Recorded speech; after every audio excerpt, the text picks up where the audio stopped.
अस्सलाम वालेकुम स्टूडेंट्स, मैं हूं आपका टीचर मोहम्मद तनवीर और आप देख रहे हैं एक्सप्लोर मैथमेटिक्स। डियर स्टूडेंट्स, आज के इस क्लास के अंदर हम ninth class chapter number 5 discuss करेंगे और चैप्टर नंबर 5 की आज पहली एक्सरसाइज को हम डिटेल के साथ डिस्कस करने जा रहे हैं आज की इस क्लास के अंदर। तो स्टूडेंट्स, इससे पहले कि हम आज की क्लास का बाकायदा आगाज़ करें तो आज के इस टॉपिक को स्टडी करने से पहले हमें इसकी कुछ बेसिक इन्फॉर्मेशन क्या करना होगी, स्टडी करना होगी। तो चलें, सबसे पहले हम चलते हैं कि हमारे पास जो पहला क्वेश्चन है वो कहता है फैक्टराइज, लेकिन हमें इससे पहले ये पता होना चाहिए कि फैक्टराइजेशन क्या है। तो आइए सबसे पहले हम फैक्टराइजेशन को डिटेल के साथ स्टडी करते हैं। उसका बेसिक कॉन्सेप्ट समझने के बाद हम फैक्टराइजेशन से रिलेटेड जितने भी प्रॉब्लम्स हैं इन प्रॉब्लम्स को सोल्व करते हैं। तो सबसे पहले हम डिफ़ाइन करते हैं फैक्टराइजेशन।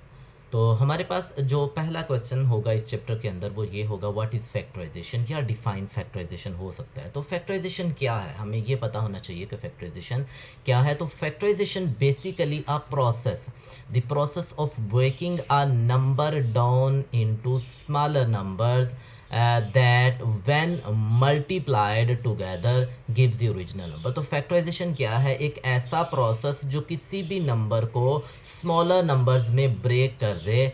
अगर हम उन स्मॉलर नंबर्स का प्रोडक्ट लें, यानी कि उनको मल्टीप्लाई टुगेदर, उन दोनों को आपस में मल्टीप्लाई करें, वो जितने भी हमारे पास स्मॉलर नंबर्स होंगे उनको मल्टीप्लाई करें तो वो हमें क्या दे दे, एक ओरिजिनल नंबर दे दे। तो ऐसा प्रोसेस जिसके अंदर हम नंबर्स को स्मॉलर नंबर्स में ब्रेक करते हैं उसको हम क्या कहते हैं, फैक्टराइजेशन कहते हैं। ठीक है, तो यहाँ एक जो चीज़ है, ये जो स्मॉलर नंबर्स है, स्मॉलर नंबर्स के लिए एक और भी टर्म यूज़ होती है जिसको हम क्या कहते हैं, फैक्टर्स कहते हैं। ठीक है, तो ये जो स्मॉलर नंबर्स है इसके लिए हमारे पास फैक्टर्स की टर्म भी मौजूद होती है। अच्छा, इसको समझने के लिए हम थोड़ा ज़रा एक एग्जांपल की बात करते हैं। फॉर एग्जांपल जैसे देखिए मेरे पास एक नंबर है 10। अगर देखा जाए तो ये वाला जो नंबर है ये दो नंबर्स का प्रोडक्ट आ जाता है हमारे पास, 2 मल्टीप्लाई बाय 5।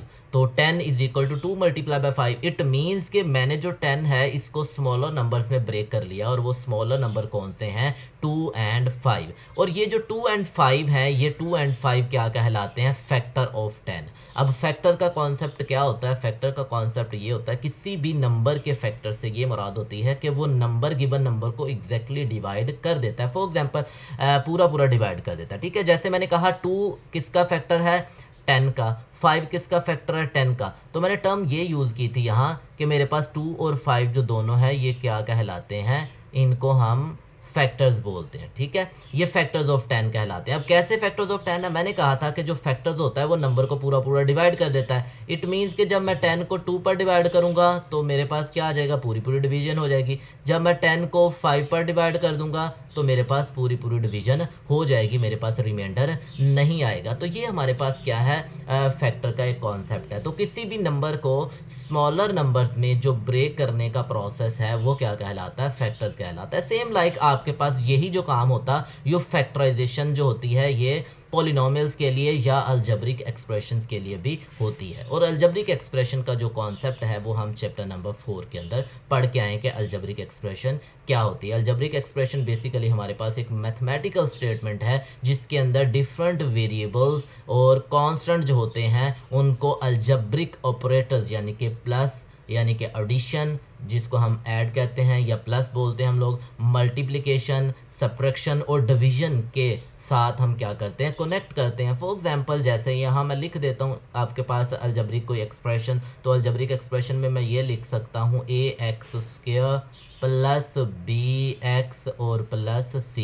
तो ये मेरे पास एक अलजेब्रिक एक्सप्रेशन है और यहाँ मेरे पास क्या है, a b c as a constant deal हो रहे हैं और x मेरे पास एज अ वेरिएबल। और इसके अंदर अगर मैं अलजेब्रिक ऑपरेटर्स की बात करूँ तो यहाँ मेरे पास एक एडिशन ऑपरेटर यूज हुआ है और वेरिएबल कांस्टेंट आपस में क्या हो रहे हैं, मल्टीप्लाई हो रहे हैं। तो यहाँ एक मल्टीप्लिकेशन का कॉन्सेप्ट यूज हुआ। तो फैक्टराइजेशन ये मेरे पास प्रोसेस है। ठीक है, अब क्योंकि यहाँ मैंने बात की कि फैक्टराइजेशन में हम क्या करते हैं, नंबर्स को उसके स्मॉलर नंबर्स में ब्रेक करते हैं यानी कि फैक्टर्स में ब्रेक करते हैं। ठीक है, तो ये हमारे पास प्रोसेस आ गया। अब जब फैक्टराइजेशन का जो प्रोसेस है, जब भी हमने इस प्रोसेस को किसी भी अलजेब्रिक एक्सप्रेशंस के ऊपर ऊपर अप्लाई करना है तो इसके लिए हमारे कुछ स्पेसिफिक स्टेप्स होते हैं। उन स्पेसिफिक स्टेप्स के अंदर जो हमारे पास सबसे पहला स्टेप होता है वो हमने क्या करना होता है, आइडेंटिफाई द कॉमन फैक्टर। सबसे पहले हमने पहले नंबर पे क्या करना होगा, हमने उसमें से आइडेंटिफाई करना होगा कि कॉमन फैक्टर क्या है। ठीक है, हम आइडेंटिफाई करते हैं कि हमारे पास कॉमन फैक्टर क्या है, पहला स्टेप। दूसरा जो स्टेप होगा वो ये कि अगर हमने उसमें से कॉमन आइडेंटिफाई कर लिया तो नेक्स्ट वन हमें क्या करना है, नेक्स्ट हमें उसमें से देखना है कि अगर आपके पास ओवरऑल में से कॉमन फैक्टर्स नहीं मिलता तो दूसरे नंबर पे आपने फैक्टर्स बाय ग्रुपिंग, तो आपने ग्रुप बना के उसकी फैक्टराइजेशन करनी है। ठीक है, तो ये सेकंड स्टेप क्या हो जाएगा हमारे पास, ग्रुपिंग के जरिए हम फैक्टर्स बनाते हैं। फिर थर्ड वन हमारे पास क्या आ जाता है, लुक फॉर स्पेशल पैटर्न। हमने उनमें से स्पेशल पैटर्न देखने। अब स्पेशल पैटर्न्स का क्या मतलब है, यहाँ स्पेशल पैटर्न्स का मतलब ये है यहाँ कि हम देखेंगे कि क्या हमारी जो अलजेब्रिक एक्सप्रेशन है उसके अंदर किसी तरह का कोई स्पेशल पैटर्न पाया जाता है, यानी कि कोई फॉर्मूला, कोई आइडेंटिटी तो नहीं बन रही। तो इसको हम क्या कहते हैं, स्पेशल पैटर्न कहते हैं। और हमारे पास जो फोर्थ स्टेप है उसमें हम क्या करते हैं कि अपनी पॉलिनोमियल्स के अंदर से हमने देखना है कि वो ट्राइनोमियल्स है। अब ट्राइनोमियल्स क्या होती है, पॉलिनोमियल्स के अंदर ऐसी पॉलिनोमियल जिसकी 3 टर्म्स हों उसको हम क्या कहते हैं, ट्राइनोमियल्स बोलते हैं। तो ट्राइनोमियल्स के अंदर हमने क्या करना होता है कि हम देखेंगे कि अगर उसके ऊपर कोई स्पेसिफिक पैटर्न नहीं है ट्राइनोमियल्स के अंदर तो फिर हम उसको क्या करते हैं, एक स्पेशल टेक्निक के ज़रिए उसको डील करते हैं और फैक्टराइज करते हैं। अगर इन चारों स्टेप्स के अलावा भी आप देखते हो कि आपकी ट्राइनोमियल भी नहीं है, वो उसके अंदर बाइनोमियल्स आ जाती है, उसके अंदर कोई दूसरे वाला पैटर्न जो है नहीं लगता, कॉमन नहीं ले सकते, ग्रुप की शक्ल में फैक्टराइजेशन नहीं कर पा रहे, उसके अंदर कोई स्पेशल पैटर्न भी नहीं है, ट्राइनोमियल भी नहीं है, तो फिर आप उसको क्या करते हैं, फर्दर फैक्टराइजेशन के लिए उसको चेक करते हैं और उसके अंदर कुछ मॉडिफिकेशंस करते हैं, कुछ टर्म्स ऐड कर लेते हैं, कुछ टर्म्स सबट्रैक्ट कर लेते हैं और इस अंदाज से आप चेक करने के बाद क्या करते हो, उसकी फर्दर फैक्टराइजेशन करते हो। तो आज की इस क्लास के अंदर बेसिकली जो हम बात करेंगे वो हमारी सिर्फ पहले 3 स्टेप्स तक होगी। ठीक है, आज का जो हमारा टॉपिक है उसके अंदर हम पहले 3 स्टेप्स को कवर करेंगे। आइडेंटिफाई कॉमन फैक्टर्स पहले वाला, और सेकंड वन हमारे पास फैक्टर्स बाय ग्रुपिंग, और third one look for the special pattern. तो चलें हम क्या करते हैं, इन तीनों स्टेप्स को पहले एग्जांपल्स की मदद से सॉल्व करते हैं, इनको समझने की कोशिश करते हैं, फिर उसके बाद नेक्स्ट हम क्या करेंगे, हम एक्सरसाइज की तरफ मूव करेंगे। तो चलें जी, सबसे पहले हम बात करते हैं स्टेप नंबर 1 की। तो मेरे पास पहला जो स्टेप है, पहले स्टेप में मैंने ये कहा था कि हमें क्या करना पड़ेगा, हमें कॉमन को आइडेंटिफाई करना है। तो मेरे पास जो स्टेप 1 है, मैं स्टेप 1 की बात करता हूँ, इससे रेलिवेंट मैं एक एग्जांपल ले लेता हूँ। मेरे पास एक एग्जांपल है 5a माइनस 5b और प्लस 5c। अब यहाँ देखिएगा मेरे पास एक ट्राइनोमियल है जिसके अंदर क्या है, 3 टर्म्स मौजूद हैं। मैं देखता हूँ कि मेरे पास जो पहले वाली टर्म है, पहले वाली टर्म 5 का मल्टीपल आ गई, दूसरे वाली टर्म 5 का मल्टीपल आ गई और तीसरे वाली टर्म भी 5 का मल्टीपल आ गई। इट मीन्स तीनों के अंदर 5 क्या है, कॉमन है। तो इस 5 को हम क्या कर लेंगे, कॉमन निकाल लेंगे। जब 5 को कॉमन निकाल लेंगे तो यहाँ मेरे पास क्या आ जाएगा, मेरे पास बाकी बच जाएगा a माइनस बी प्लस सी। तो ये हमारे पास क्या है, जो पहले वाला स्टेप था कि हमने कॉमन को आइडेंटिफाई किया और आइडेंटिफाई करने के लिए ये लिख दिया। अच्छा स्टूडेंट देखिए, अभी हमने जब फैक्टराइजेशन की बात की थी तो फैक्टराइजेशन में मैंने एक चीज़ डिफाइन की। मैंने कहा कि फैक्टराइजेशन एक ऐसा प्रोसेस है जिसमें हम नंबर्स को ब्रेक करते हैं स्मॉलर नंबर्स में और एक्सप्रेशंस को हम क्या करते हैं, ब्रेक करते हैं सिंपलर एक्सप्रेशन में, कि उसको फर्दर सिंपलर जो आपके पास एक्सप्रेशन आती हैं उनमें ब्रेक डाउन कर लेते हैं और फिर उन दोनों के प्रोडक्ट की शक्ल में लिखते हैं। यहां अगर आप नोट करो तो ये भी प्रोडक्ट की शक्ल में लिखा गया। पहले नंबर पे 5 मल्टीप्लाई बाय, ये 5 एक आपके पास कांस्टेंट है और दूसरे वाला आपके पास क्या है, प्रोडक्ट के साथ एक एक्सप्रेशन आ गई जिसके अंदर a minus B minus plus C आ गया। ठीक है, तो इन दोनों का जो प्रोडक्ट है वो बेसिकली गिवन एक्सप्रेशन के इक्वल आता है। तो ये हमारे पास पहली एग्जाम्पल थी। अब सेकेंड हम एक और एग्जाम्पल पे बात करते हैं इसी की। तो हमारे पास सेकंड एग्जाम्पल है इसी से रेलिवेंट और वो है हमारे पास 5a माइनस 5b, 5a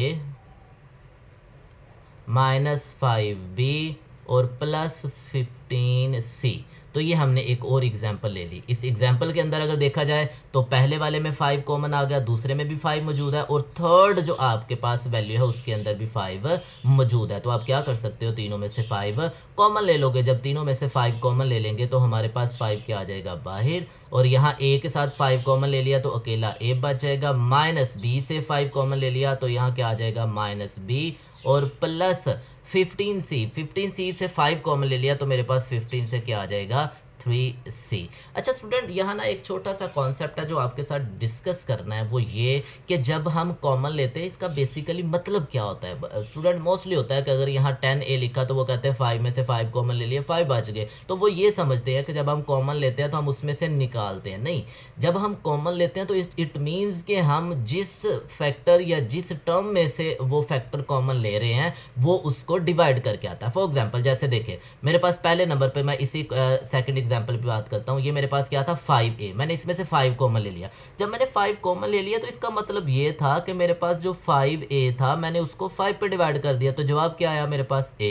अब ये जो a जवाब आया था इसको मैंने ब्रैकेट के अंदर राइट कर दिया। सेकंड वन मेरे पास b था, सेम लाइक ऐसे मैं करूंगा तो वहां से b आ जाएगा। ये जो लास्ट टर्म है ना, ये जरा इसको समझिएगा, ये मेरे पास क्या था 15c और डिवाइडेड बाय 5, क्योंकि मैंने 5 कॉमन लिया है तो इट मीन्स ये मेरे पास 5 1s are 5 and 5 3s are 15, तो मेरे पास क्या आएगा 3c। तो जब आप कॉमन की बात करते हैं तो कॉमन का मतलब यहाँ बेसिकली क्या हुआ करता है, कॉमन का मतलब ये होता है कि आप उस एक्सप्रेशन को जो चीज़ कॉमन ले रहे हो उस पर डिवाइड कर रहे हो।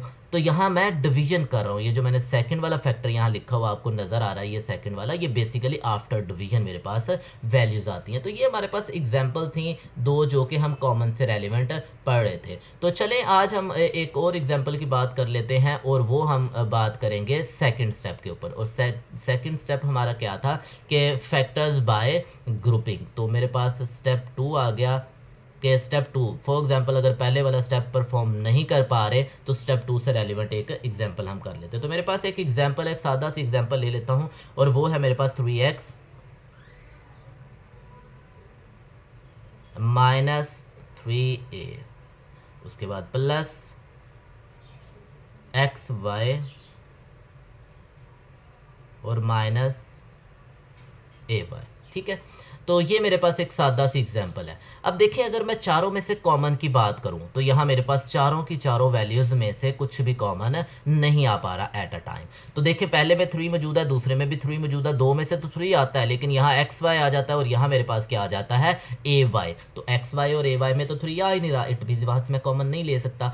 सेम लाइक अगर मैं लास्ट वाली दो टर्म्स की बात करता हूँ तो उन दोनों में से क्या होता है मेरे पास वाई कॉमन लिया जा सकता है। ठीक है, तो इट मीन्स यहाँ मैं क्या करूँगा, मैं अपनी इस एक्सप्रेशन के ग्रुप बना लूँगा। तो पहले वाला ग्रुप मेरे पास ये वाला ग्रुप बन गया, पहली दो का इन दो में कॉमन है, और फिर दूसरा सेकंड वन मेरे पास क्या बन जाएगा, लास्ट वाली 2 का ग्रुप बन जाएगा। अब अगर मैं पहले ग्रुप में से कॉमन लूँ तो पहले ग्रुप में से देखें मेरे पास टोटल यहाँ नंबर ऑफ टर्म्स जो है वो बेसिकली 4 है। तो पहले ग्रुप के अंदर 2 टर्म्स है, दूसरे ग्रुप के अंदर भी 2 टर्म्स है, तो ये टोटल 4 टर्म्स होंगी। पहले ग्रुप में से अगर देखा जाए दोनों के पास 3 मौजूद है, तो दोनों में से 3 कॉमन आ जाएगा, तो मेरे पास क्या बचेगा बाकी x माइनस ए आ जाएगा। ठीक है, सेकंड वन अगर मैं सेकंड ग्रुप की बात करता हूं तो प्लस और दोनों के साथ y मौजूद है, तो मैं y कॉमन ले लूं तो मेरे पास क्या आ जाएगा x माइनस ए। तो स्टूडेंट यहाँ देखिएगा कि मेरे पास 4 टर्म्स थी, जब मैंने ग्रुप्स बना के कॉमन ले लिया तो यहाँ मेरे पास ये एक टर्म आ गई और एक ये टर्म्स आ गई, तो 4 टर्म्स से ये 2 टर्म्स बन गई और दोनों टर्म्स के दरमियान में प्लस का साइन है। ठीक है, अब पहली टर्म के अंदर देखो x माइनस ए मौजूद है, दूसरी टर्म में भी देखो तो मेरे पास क्या है x माइनस ए मौजूद है। अब ऐसी अगर मेरे पास फॉर्म बन जाए कि x माइनस ए आ जाता है, तो ऐसी सूरत में मैं इसमें से कॉमन ले सकता हूँ, क्योंकि 2 टर्म्स है और दोनों टर्म्स के अंदर एक फैक्टर कॉमन है, और वो फैक्टर कौन से वाला कॉमन है, और वो मेरा फैक्टर कॉमन है x माइनस ए। पहले वाले में भी x माइनस ए कॉमन है और दूसरे वाले में भी x माइनस ए कॉमन है। तो यहाँ भी आप देख सकते हैं x माइनस ए और x माइनस ए कॉमन आ गया। तो मैं क्या करता हूँ, इसी x माइनस ए को कॉमन लिख लेता हूँ। फॉर एग्जाम्पल मैंने इस x माइनस ए को बाहर निकाल लिया, तो ये x माइनस ए आ गया। अब देखिए मैंने कहा था कि जब हम कॉमन लेते हैं इट मीन्स डिवाइड करते हैं। जब पहले वाली टर्म को मैं x माइनस ए पे डिवाइड करता हूँ तो x माइनस ए से x माइनस ए कैंसिल हो जाएगा, बाकी क्या रह जाएगा मेरे पास अकेला 3। तो वो मैं 3 यहाँ लिख दूंगा। दरमियान में प्लस है तो यहाँ मैं प्लस मेंशन करूंगा। जब सेकंड टर्म में से मैंने x माइनस ए कॉमन ले लिया तो ये x माइनस ए कॉमन लेने के बाद मेरे पास क्या आ गया, y आ गया। तो यहाँ मैं क्या लिख दूंगा, ये मेरे पास अकेला y आ जाएगा। तो ये पहले वाला मेरे पास फैक्टर क्या आ गया, x माइनस ए, और दूसरे वाला क्या आ गया, x प्लस 3। तो ये हमारे पास स्टेप 2 था कि अगर हम जब भी फैक्टराइजेशन करते हैं तो हमें सबसे पहले नंबर पे ये देखना होता है कि उनमें क्या कॉमन फैक्टर्स हैं। तो कॉमन फैक्टर्स आइडेंटिफाई कर लेते हैं। अगर कॉमन फैक्टर्स नहीं आते तो देन मुझे क्या करना पड़ता है, मूव करना पड़ता है सेकंड स्टेप की तरफ कि मैं क्या करूं, उनके ग्रुप्स बना लूं और ग्रुप्स बनाने के बाद उनमें से कॉमन ले लिया जाए। ठीक है, तो ये सेकंड स्टेप था। अब फर्दर समटाइम आपके पास प्रॉब्लम्स ऐसे आ जाते हैं कि उनके अंदर आप डायरेक्टली कॉमन नहीं ले सकते, सेकंड आप उनके ग्रुप्स भी नहीं बना सकते। तो फिर आप क्या करते हो, फिर आप देखते हो कि इनके अंदर किसी तरह का कोई स्पेशल पैटर्न है या नहीं। तो स्पेशल पैटर्न से रेलिवेंट भी हम क्या करते हैं, जो स्टेप 3 है इसकी एक एग्जांपल करते हैं। तो यहाँ मेरे पास क्या आ गया, स्टेप 3।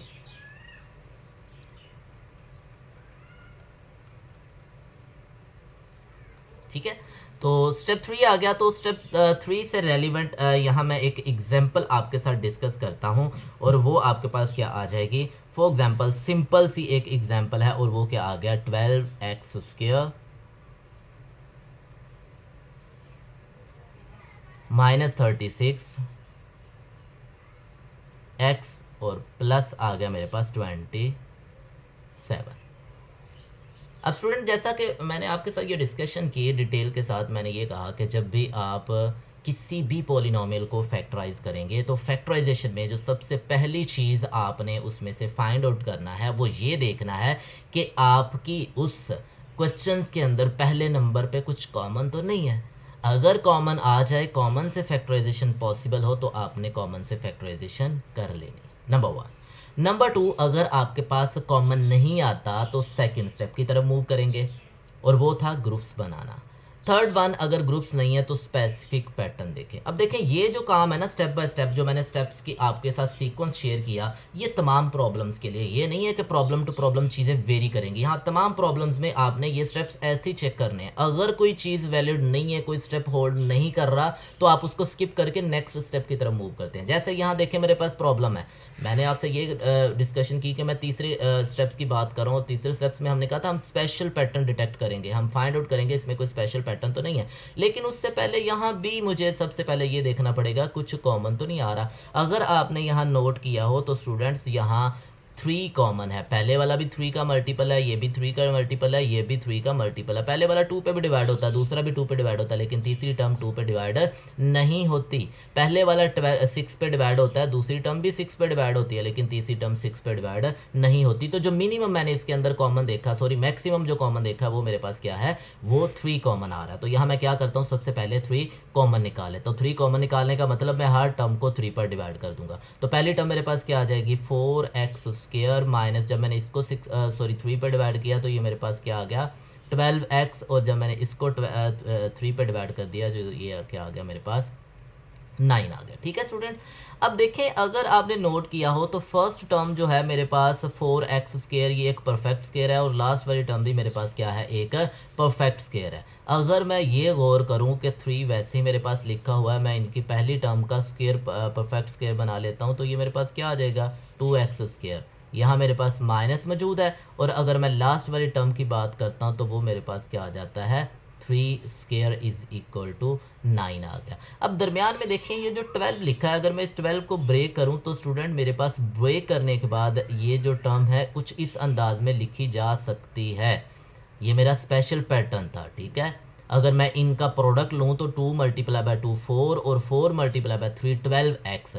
तो यहाँ आपने नोट किया, इस ये जो दरमियान में ब्रैकेट के वैल्यू लिखी हुई है, जो कि डिग्री 2 की आपके पास एक पॉलिनोमियल है, तो उसको मैं लिख सकता हूँ 2x whole square minus 2 into 2x into 3 और प्लस 3 स्क्वायर।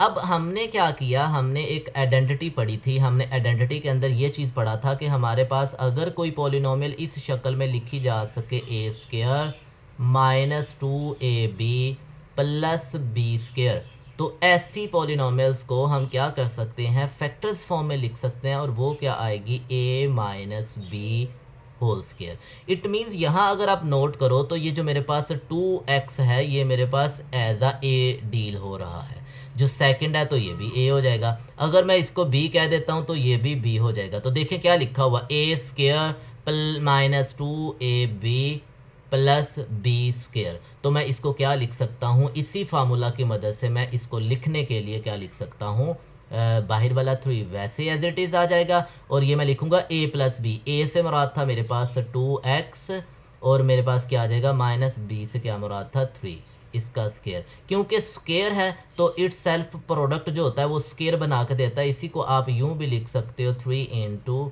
2x माइनस 3, क्योंकि पावर 2 है तो इसी को आपने क्या करना है 2 टाइम लिख देना है। तो ये आपके पास स्टेप 3 था। स्टेप 3 की मदद से आपने क्या कर दिया, इस प्रॉब्लम को सोल्व कर लिया। सेम लाइक एक सिंपल सी एग्जांपल और ले लेता हूँ इसी की एग्जांपल को सिंप्लीफाई करने के लिए, वेरीफाई करने के लिए।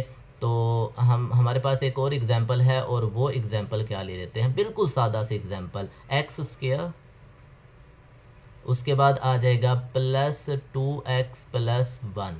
अब सबसे पहले स्टूडेंट्स यहाँ मुझे क्या करना है, मुझे यहाँ से कॉमन फाइंड आउट करना। तो यहाँ देखें तीनों टर्म्स हैं, तीनों टर्म्स में कुछ भी कॉमन नज़र नहीं आ रहा। तो फिर क्या करूँगा, मैं स्पेशल पैटर्न की तरफ जाता हूँ। स्पेशल पैटर्न मैंने ये देखा कि मेरे पास जो पहले वाली टर्म है ये एक परफेक्ट स्क्वायर है और सेम लाइक यहाँ ये मेरे पास प्लस आ जाएगा और यहाँ मैं लास्ट वाली टर्म लिखता हूँ, लास्ट वाली टर्म जो लिखी है वो मेरे पास क्या आ जाएगा 1 और 1 का स्क्वायर भी क्या होता है 1 होता है। अब यहाँ मैं लिखूंगा 2 और यहाँ मैं 2 ब्रैकेट्स लगा लेता हूँ। पहली ब्रैकेट के अंदर मैं पहले वाली टर्म लिखता हूँ, दूसरी ब्रैकेट में दूसरी वाली टर्म। आपने नोट किया x का स्क्वायर लेंगे ये आ जाएगा 2x मल्टीप्लाई बाय 1, तो ये 2x आ जाएगा और 1 का स्क्वायर लेंगे ये भी आपके पास 1 आ जाएगा। तो यहाँ से हम क्या करेंगे फर्दर, तो यहाँ से अगर आपने नोट किया हो तो मेरे पास फिर यहाँ एक आइडेंटिटी बन गई। और आइडेंटिटी कौन सी बन गई, हमने पढ़ा हुआ कि अगर आपके पास कोई भी पॉलिनोमियल इस फॉर्म में लिखी हो प्लस 2ab और प्लस आपके पास क्या लिखा हो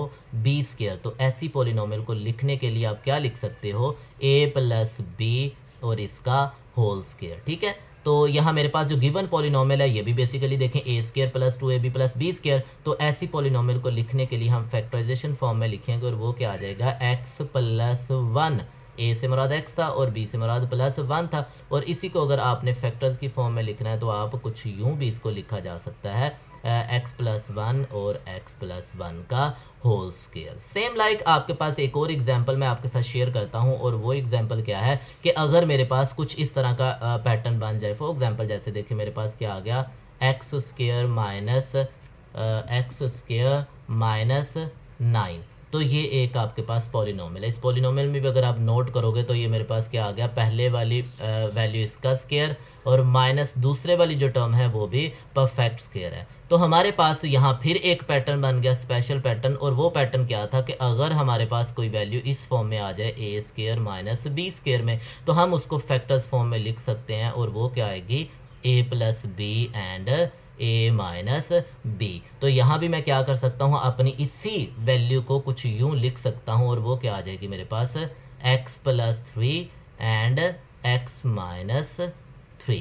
तो ये मेरे पास क्या आ गई, फैक्टराइजेशन फॉर्म आ गई। ठीक है स्टूडेंट, तो हमने कहा, तो मैंने जैसे स्टार्ट पे मेंशन किया था कि हम आज की इस क्लास के अंदर बेसिकली 3 तरह की चीज़ों को डिस्कस करेंगे और तीनों स्टेप से रेलिवेंट मैंने कोशिश की है कि एक एक एग्जाम्पल्स करवा दी हैं। अब क्योंकि हम इस चैप्टर्स के अंदर फैक्टराइजेशन पढ़ते हैं और फैक्टराइजेशन को पढ़ने के बाद हमारे जहन में ये एक क्वेश्चन आता है, स्टूडेंट मोस्टली हमसे क्वेश्चंस करते हैं ड्यूरिंग टीचिंग कि सर हम ये चीज़ें पढ़ रहे हैं, इनका हाँ यूज़ का है हमारे पास। ठीक है, तो मैंने ज़रूरी समझा कि इस लेक्चर्स के अंदर इसकी एप्लीकेशंस को भी थोड़ा सा डिस्कस कर दूं। तो जो हमारे पास फैक्टराइजेशन की एप्लीकेशन है ये कहाँ हम यूज़ करते हैं, तो बेटा डिफरेंट टाइप्स की प्रॉब्लम्स हैं जिनको सोल्व करने के लिए हम फैक्टराइजेशन को यूज़ करते हैं। फैक्टराइजेशन डायरेक्टली हमारी लाइफ में इंप्लीमेंट नहीं होती, बल्कि हमारे प्रॉब्लम्स को सिंप्लीफाई करने के लिए, एग्जिस्टिंग प्रॉब्लम्स को सिंप्लीफाई करने के लिए ये एक टूल है जो हम यूज़ करते हैं। ठीक है, और ये टूल कहाँ कहाँ यूज़ होता है, फॉर एग्जाम्पल हमें क्वाड्रेटिक इक्वेशंस को सोल्व करना पड़े तो हम क्वाड्रेटिक इक्वेशंस को सोल्व करने के लिए फैक्टराइजेशन करते हैं। या हमारे पास क्या आता है, सिंप्लीफाइंग रैशनल एक्सप्रेशंस आ जाती हैं। अगर रैशनल एक्सप्रेशंस आ जाती हैं, हमें उनका सम लेना है तो आप क्या कहते हो, डिनोमिनेटर्स का एलसीएम ले लिया किया आपने, ठीक है। तो वहाँ भी आप क्या करते हो, यही वाला कॉन्सेप्ट यूज़ कर रहे हो, तो फैक्टर्स का कॉन्सेप्ट यूज़ कर रहे हो। तो या आपने finding zero of the polynomial function, आपने किसी भी पोलिनोमियल का जीरो निकालना हो, जीरो ऑफ द पोलिनोमियल यानी कि रूट वगैरह कैलकुलेट करना हो, तो तब भी आप क्या करते हो, आप फैक्टराइजेशन का सहारा लेते हो, और फैक्टराइजेशन का सहारा लेते हुए आप क्या करते हो, अपने उस प्रॉब्लम को सोल्व करते हो। तो चलें अब हम प्रॉपरली अपने इसी लेक्चर से रेलिवेंट जो कि एक्सरसाइज 5.1 है, तो 5.1 की तरफ मूव करते हैं। तो हमारा जो सबसे पहला क्वेश्चन है वो है फैक्टराइज। हमें क्या करना है, हमें अपने प्रॉब्लम्स को फैक्टराइज करना है, ठीक है। तो यहाँ हमारे पास कुछ 6 के राउंड अबाउट हमारे पास प्रॉब्लम्स है, जिन प्रॉब्लम्स को हम डिटेल के साथ डिस्कस करेंगे इस क्लास के अंदर। तो सबसे पहले हम बात करेंगे प्रॉब्लम नंबर 1 की, ठीक है। तो प्रॉब्लम नंबर 1 में मुझे क्या करना है, फैक्टराइज करना है। और ये जो क्वेश्चन नंबर 1 है स्टूडेंट, ये सारे का सारा स्टेप्स 1 से हम क्या कर लेते हैं, इसको सोल्व कर लेते हैं। तो सबसे पहले मैं यहाँ प्रॉब्लम नंबर 1 मेंशन करता हूँ, और वो मेरे पास क्या आ गया, 2abc माइनस 4abx और प्लस क्या आ जाएगा, 2abd आ जाएगा। अच्छा स्टूडेंट, यहाँ देखें 4 टर्म्स हैं, चारों टर्म्स में देखें पहले वाली टर्म 2 पे डिवाइड होती है, दूसरी टर्म 2 पे डिवाइड हो जाती है, तीसरी टर्म 2 पे डिवाइड हो जाती है। तो यहाँ जो मैक्सिमम कॉमन है वो 2 आ गया नंबर्स के अंदर। दूसरी बात आपने देखा होगा, पहले वाली टर्म में भी a आ रहा है, सेकंड में भी a आ रहा है, थर्ड में भी a आ रहा है। इट मीन्स ये सारी की सारी a पे भी डिवाइड हो जाएगी। थर्ड वन आपने देखा यहाँ b जो है वो तीनों की तीनों टर्म्स के अंदर मौजूद है। तो इट मीन्स मेरे पास इस एक्सप्रेशन में से जो कॉमन आने वाली चीज़ है, एक तो 2 सब में आ रहा है, दूसरा a सब में आ रहा है, तीसरा b सब में आ रहा है। अब आ जाए जी नेक्स्ट, यहाँ मेरे पास क्या था, 2abc। जब मैं इसको 2ab पर डिवाइड करूंगा तो सिर्फ और सिर्फ 2ab कैंसिल आउट हो जाएगा, ये 2ab कैंसिल हो जाएगा, तो मेरे पास सिर्फ रहेगा c। नेक्स्ट स्टेप लिखने के लिए मेरे पास जो नेक्स्ट टर्म का साइन है वो मेंशन करूंगा। इसको जब मैं 2 पे डिवाइड करता हूँ तो बाकी क्या आ जाएगा, 2। तो ए बी पर डिवाइड किया, ए बी खत्म हो गया, अकेला क्या आ गया, एक्स। और फिर नेक्स्ट स्टेप के लिए उसका साइन लिखूंगा, इसको 2ab पे डिवाइड किया तो 2ab यहाँ से कैंसिल हो गया, सिर्फ और सिर्फ मेरे पास क्या बच जाएगा, d बच जाएगा। तो ये मेरे पास जो फॉर्म है ये फैक्टराइजेशन फॉर्म होगी, ठीक है। ये मेरे पास इसकी फैक्टराइजेशन फॉर्म है। सेम मैं इसी के सेकंड प्रॉब्लम की भी बात करता हूँ। तो सेकंड में मेरे पास देखिएगा क्या आ गया, 9xy और ये आ गया -12x² और प्लस ये मेरे पास क्या आ गया, 18y², ठीक है। अब अगर इस प्रॉब्लम के अंदर देखें स्टूडेंट, तो पहले वाली जो टर्म है वो 9 पे डिवाइड होती है, लास्ट वाली जो टर्म है वो भी 9 पे डिवाइड हो जाती है। लेकिन जो सेकंड वाली टर्म है ना, सेकंड वाली टर्म हमारी क्या होती है, 9 के ऊपर डिवाइड नहीं होती। तो फिर देखेंगे इससे कोई छोटा नंबर फाइंड आउट कर लेते हैं। तो ये भी 3 पे डिवाइड होता है, ये भी 3 पे डिवाइड होता है और ये भी 3 पे डिवाइड हो जाता है। तो तीनों टर्म्स 3 पे डिवाइड हो जाती है। पहली बात ये हुई कि 3 कॉमन है। सेकंड वन देखें, फर्स्ट टर्म में भी x आता है, सेकंड में भी x आता है, लेकिन थर्ड में x मौजूद नहीं है। तो इट मीन्स यहाँ से x कॉमन नहीं लिया जा सकता। किसी भी नंबर या किसी भी वेरिएबल के कॉमन आने के लिए ज़रूरी है कि वो तमाम टर्म्स के अंदर मौजूद होना चाहिए, ठीक है। अच्छा जी, थर्ड वन मैंने देखा पहले वाले में भी y आ रहा है, सेकंड वाले में भी y आ रहा है और थर्ड वन जो थर्ड टर्म्स है उसमें भी हमारे पास y मौजूद है। तो यहाँ से मैं जो कॉमन ले सकता हूँ, पहली चीज़ हमने बात की थी कि हम यहाँ से 3 कॉमन ले सकते हैं। दूसरी चीज़ हमने ये बात की कि तीनों के अंदर y भी मौजूद है। पहले में से 3 कॉमन लिया तो 9 को 3 पर डिवाइड कर देंगे, क्या आ जाएगा, 3। अब x y को y पर डिवाइड कर देंगे तो अकेला x आ जाएगा, फिर माइनस इसको 3 पर डिवाइड करेंगे तो यहाँ मेरे पास क्या आ जाएगा, 4। x स्केयर वैसे ही रहेगा क्योंकि x पे हम डिवाइड नहीं करें और y पर डिवाइड किया वो कैंसिल हो जाएगा, प्लस इसको अगेन मैं 3 पे डिवाइड करूंगा तो ये आ जाएगा 6 3 18 और y पर डिवाइड करूंगा तो एक पावर कम होके ये आ जाएगी। तो ये जो मेरे पास फॉर्म है ये बेसिकली कौन सी फॉर्म है, ये फैक्टराइजेशन फॉर्म है, ठीक है। नो हम क्या करते हैं, इसी का जो थर्ड प्रॉब्लम है, थर्ड प्रॉब्लम की बात करते हैं। तो थर्ड प्रॉब्लम के अंदर आपने देखा होगा माइनस आ गया सबसे पहले, फिर आ जाएगा 3x² y -3x और प्लस 9xy²। तो स्टूडेंट्स अगर गौर करें तो पहले वाली टर्म जो है वो 3 पे डिवाइड होती है, दूसरी भी 3 पे डिवाइड हो जाती है और थर्ड वन भी 3 पे डिवाइड हो जाती है। तो हम क्या कर सकते हैं, इन तीनों में से 3 कॉमन ले सकते हैं, पहली बात। दूसरी बात, अगर वेरिएबल्स के अंदर नोट किया जाए तो पहले वाली में से x² कॉमन लिया जा सकता है, दूसरे वाली में से हम x² कॉमन नहीं ले सकते।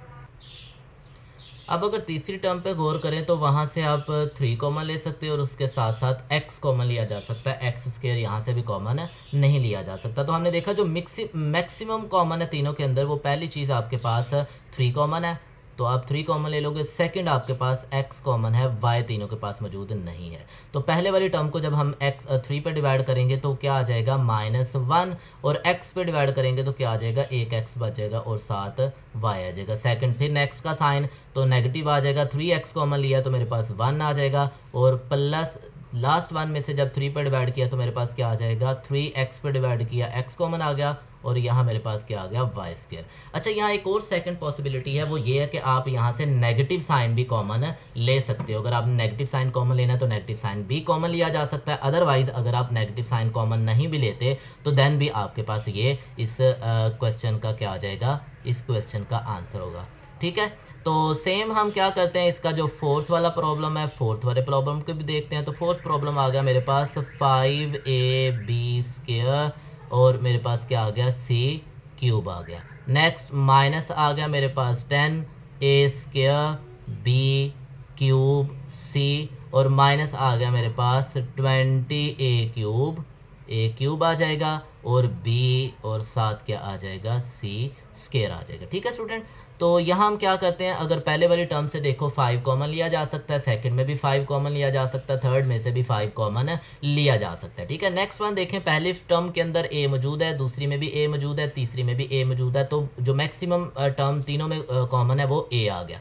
फिर नेक्स्ट मेरे पास b² b³ और b, तो b कॉमन लिया जा सकता है। पहले वाली में c³ आ गया, सेकंड वाले में c है, और थर्ड वाली में c² है, तो मिनिमम क्या, मैक्सिमम सॉरी क्या कॉमन होगा तीनों में, वो c होगा। तो जो हमारे पास यहाँ कॉमन फैक्टर्स है, वो कॉमन फैक्टर में बेसिकली जो चीज़ कॉमन आई वो मेरे पास आ गया 5a b एंड c। जब यहाँ से 5 कॉमन ले लिया ख़त्म हो गया, a कॉमन ले लिया ख़त्म हो गया, b कॉमन ले लिया तो b² होने की वजह से एक b मौजूद है, c कॉमन ले लिया तो c³ होने की वजह से 2c अभी भी मौजूद है। उसके बाद नेक्स्ट माइनस, जब 10 को मैं 5 पे डिवाइड करता हूँ तो जवाब आ जाएगा 2, a कॉमन ले लिया तो एक a आ जाएगा, b कॉमन ले लिया तो मेरे पास b³ की वजह से b² आ जाएगा, c यहाँ से ख़त्म हो जाएगा। फिर मेरे पास आ जाएगा माइनस, जब 20 को 5 पर डिवाइड किया तो मेरे पास क्या आ जाएगा 4, और a कॉमन ले लिया तो मेरे पास यहाँ आएगा a², b कॉमन ले लिया ख़त्म हो जाएगा, c² में से c कॉमन ले लिया तो अकेला c आ जाएगा। तो ये मेरे पास जो फॉर्म है, ये मेरे पास फैक्टराइजेशन फॉर्म है। ठीक है, अब नेक्स्ट मैं क्या करता हूँ, नेक्स्ट मेरे पास है 5 क्वेश्चन, तो 5th क्वेश्चन की स्टेटमेंट मेंशन करता हूँ सबसे पहले, देन फिर हम क्या करते हैं, इसको सोल्व करते हैं। तो मेरे पास 5 क्वेश्चन है, तो 5th क्वेश्चन की स्टेटमेंट थी मेरे पास 3x² sorry x³ y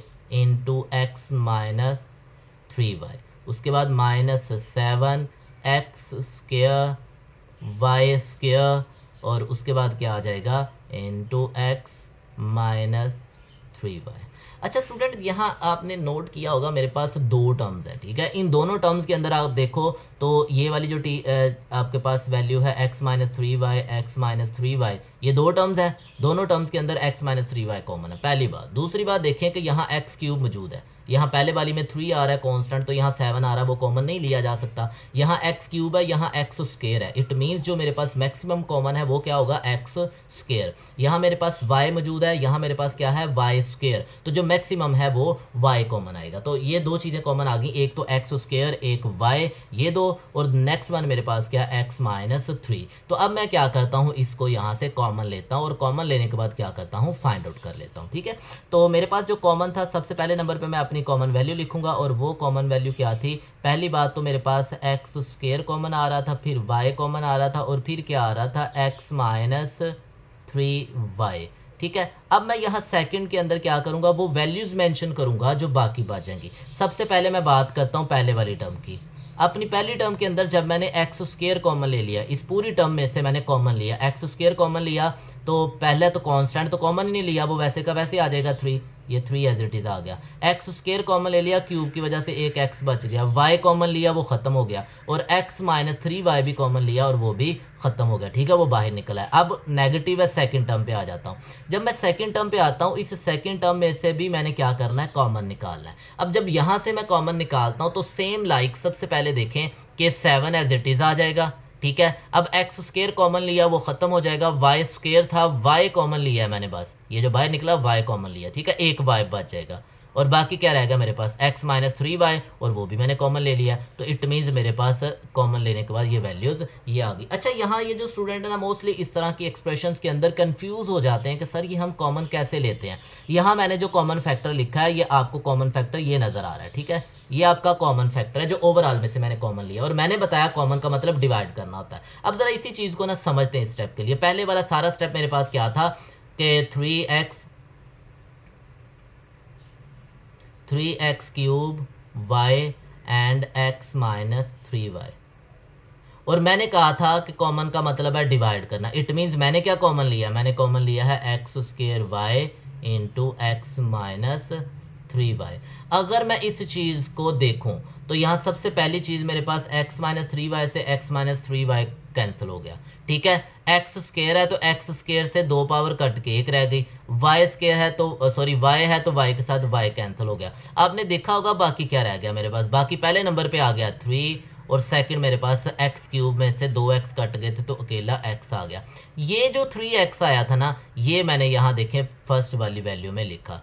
same like जब मैंने सेकंड वाली वैल्यू निकाली तो मैंने सेकंड वाली पूरी वैल्यू को अगेन इस कॉमन के ऊपर डिवाइड कर दिया। जब मैं कॉमन के ऊपर डिवाइड कर देता हूँ तो डिवीजन के बाद मेरे पास क्या आ जाएगा, सेकंड वाले की 7y बच जाएगी, तो वो मैंने वहाँ राइट कर दी, ठीक है। सेम लाइक इसी तरह का जो आपका प्रॉब्लम नंबर 6 है, तो प्रॉब्लम नंबर 6 को भी यहाँ सॉल्व करते हैं हम लोग कि प्रॉब्लम नंबर 6 को हम कैसे डील कर सकते हैं। तो देखा स्टूडेंट, ये सारी के सारे जो क्वेश्चन थे ये सारे के सारे टाइप 1 से रेलिवेंट हमारे प्रॉब्लम्स हैं। तो पार्ट जो 6 है इसी क्वेश्चन नंबर 1 का, वो हमारे पास आ जाएगा 2xy cube into x square plus 5 and next one plus 8x y square into x square plus 5। तो स्टूडेंट्स यहाँ भी अगर नोट करें आप लोग तो आपने देखा होगा पहले वाली टर्म के अंदर 2 मौजूद है, दूसरे वाली में 8 मौजूद है, दोनों में से क्या 2 कॉमन लिया जा सकता है, ठीक है। जो पहले वाली चीज़ कॉमन है वो क्या है 2 है, तो मैं साथ साथ लिखता जाता हूँ। सेकंड वन, फर्स्ट टर्म में भी x आ रहा है, दूसरे वाली टर्म में भी x आ रहा है, इट मीन्स यहाँ से x भी कॉमन लिया जा सकता है। थर्ड वन y क्यूब और वाई स्क्वायर, तो मैंने कहा था जो छोटी वैल्यू होती है जो दोनों में मौजूद हो वो मैक्सिमम देख लेनी है, और वो मेरे पास क्या है वाई स्क्वायर मौजूद है, कॉमन लिया जा सकता है।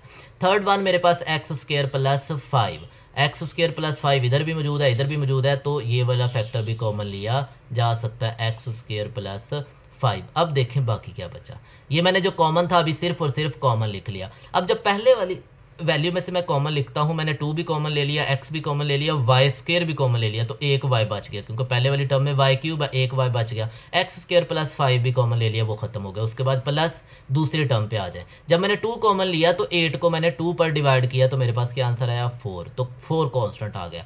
x कॉमन ले लिया, वाई स्क्वायर कॉमन ले लिया, ख़त्म हो गया, और बाकी एक्स स्क्वायर प्लस 5 भी कॉमन ले लिया, वो भी ख़त्म हो गया। तो ये मेरे पास क्या है फैक्टराइजेशन फॉर्म है। सेम लाइक यहाँ भी समझाने के लिए कि जब मैं कॉमन लेता हूँ, क्योंकि यहाँ ज़्यादा टर्म्स को कॉमन लिया था, स्टूडेंट्स कंफ्यूज होते हैं, तो ज़्यादा टर्म्स को जब भी हम क्या करते हैं कॉमन लेते हैं, कुछ इस अंदाज में लिखेंगे। मेरे पास जैसे देखिए पहले वाली वैल्यू क्या थी 2x y cube into x square plus 5। अब जो मैंने कॉमन लिया उस पर मैं डिवाइड करता हूँ। कॉमन मैंने ले लिया है 2x y square into x square plus 5। तो स्टूडेंट देखें एक्स स्क्वायर प्लस 5 से एक्स स्क्वायर प्लस 5 कैंसिल हो जाएगा, 2 से 2 कैंसिल हो गया, एक्स से एक्स कैंसिल हो जाएगा, ठीक है। अब वाई स्क्वायर से वाई क्यूब जब कैंसिल होगा तो एक वाई बच जाएगा, तो क्या जवाब आया अकेला वाई। तो देखो पहले वाली टर्म मैंने यहाँ क्या मेंशन की है वाई की है। सेम लाइक आप क्या करोगे सेकंड टर्म को भी डिवाइड करोगे, और सेकंड टर्म को भी डिवाइड करने के बाद आपके पास जो रिमाइंडर आएगा आपने वो वाला रिमाइंडर वहाँ मेंशन कर देना है।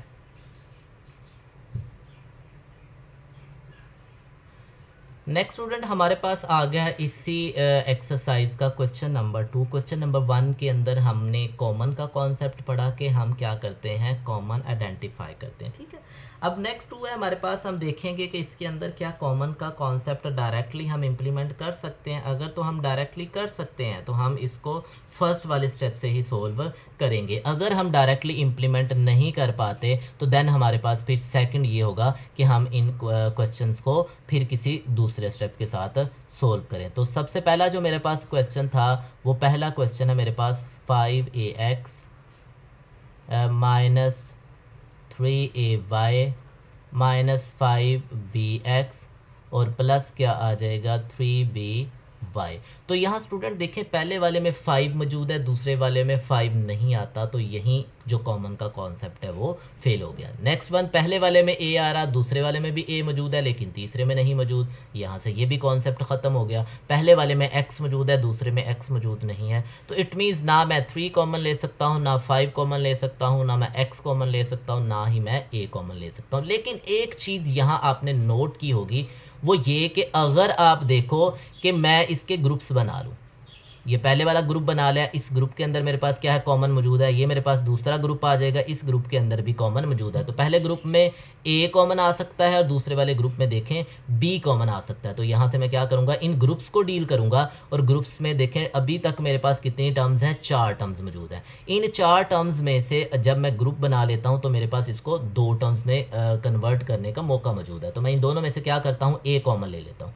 जब मैंने a कॉमन ले लिया तो यहाँ मेरे पास क्या आ जाएगा 5x माइनस 3y आ गया, ठीक है। और सेकंड में से b कॉमन ले लिया तो यहाँ भी मेरे पास क्या आ जाएगा 5x प्लस 3y, ठीक है। 4 टर्म्स थी, कितनी टर्म्स रह गई हैं, 2 टर्म्स। और इन दोनों टर्म्स के अंदर भी अगर आप नोट करो तो मेरे पास पहले वाली टर्म के अंदर 5x माइनस 3y, और सॉरी यहाँ मैंने एक गलती कर दी है, और वो ये कि यहाँ हमारे पास क्या आएगा, ये माइनस आएगा, माइनस था, हाँ जी माइनस कॉमन लिया तो यहाँ क्या आ जाएगा मेरे पास माइनस आ जाएगा, और माइनस क्या आ जाएगा 3y आ जाएगा, क्योंकि मैं नेगेटिव कॉमन ले रहा हूँ, नेगेटिव कॉमन लेने की वजह से यहाँ क्या आ जाएगा माइनस आ जाएगा, ठीक है। तो जो पहली मेरे पास 2 टर्म्स है, पहली टर्म है सॉरी, इसके अंदर मेरे पास 5x माइनस 3y मौजूद है, यहाँ भी 5x माइनस 3y मौजूद है, तो इसको क्या किया जा सकता है, कॉमन लिया जा सकता है। तो मैं 5x माइनस 3y को कॉमन ले लेता हूँ, और कॉमन लेने के बाद मेरे पास वैल्यू बचेगी, यहाँ से 5x माइनस 3 कॉमन आ जाएगा तो अकेला a बचेगा, माइनस सेकंड टर्म में से भी ये कॉमन आ जाएगा तो क्या आ जाएगा, अकेला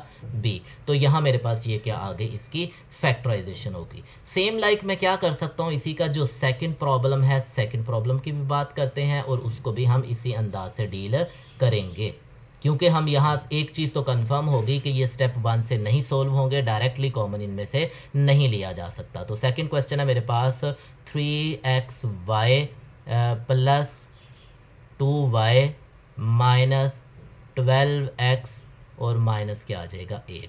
अब अगर यहाँ भी स्टूडेंट गौर करें तो तमाम क्वेश्चंस में से कॉमन नहीं लिया जा सकता। तो पहले 2 का मैं सबसे पहले एक ग्रुप बना लेता हूँ, ग्रुपिंग करके कॉमन लूँगा, पहले 2 का ग्रुप बना लिया, और लास्ट वाले 2 का भी मैं क्या करता हूँ, एक ग्रुप बना लेता हूँ। जब लास्ट वाले 2 का भी एक मैंने ग्रुप बना लिया तो यहाँ ग्रुप बनाने के बाद मेरे पास क्या आ जाएगा, यहाँ से पहले वाले दोनों में से क्या कॉमन आ गया, 3 कॉमन सॉरी y कॉमन आ गया, ठीक है। जब मैंने y कॉमन ले लिया तो बाकी मेरे पास क्या बचेगा, पहले नंबर पे 3 वैसे आ जाएगा एज इट इज़, x भी एज इट इज़ आ जाएगा। नेक्स्ट वन, जब दूसरे में से y कॉमन लिया तो यहाँ सिर्फ और सिर्फ प्लस 2 कॉमन आ जाएगा, ठीक है। नेक्स्ट यहाँ से नेगेटिव कॉमन आएगा, पहली बात। दूसरी बात देखो, पहले वाली टर्म भी 4 पे डिवाइड होती है, दूसरे वाली टर्म भी 4 पे डिवाइड होती है, तो 4 कॉमन ले लिया। जब 4 पे डिवाइड किया इसको तो यहाँ क्या आ जाएगा, ये 3 और x साथ as it is, minus common लेने की वजह से यहाँ प्लस आ जाएगा, और 8 को भी जब 4 पे डिवाइड किया तो क्या आ जाएगा, 2 आ जाएगा, ठीक है student.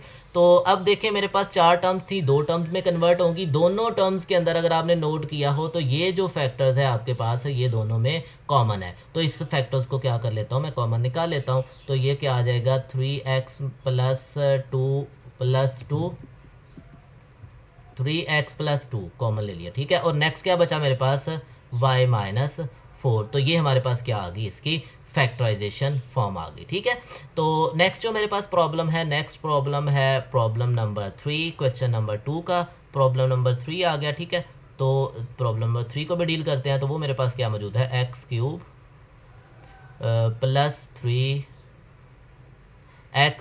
Square minus 2x square y और माइनस 6y क्यूब, ठीक है स्टूडेंट्स।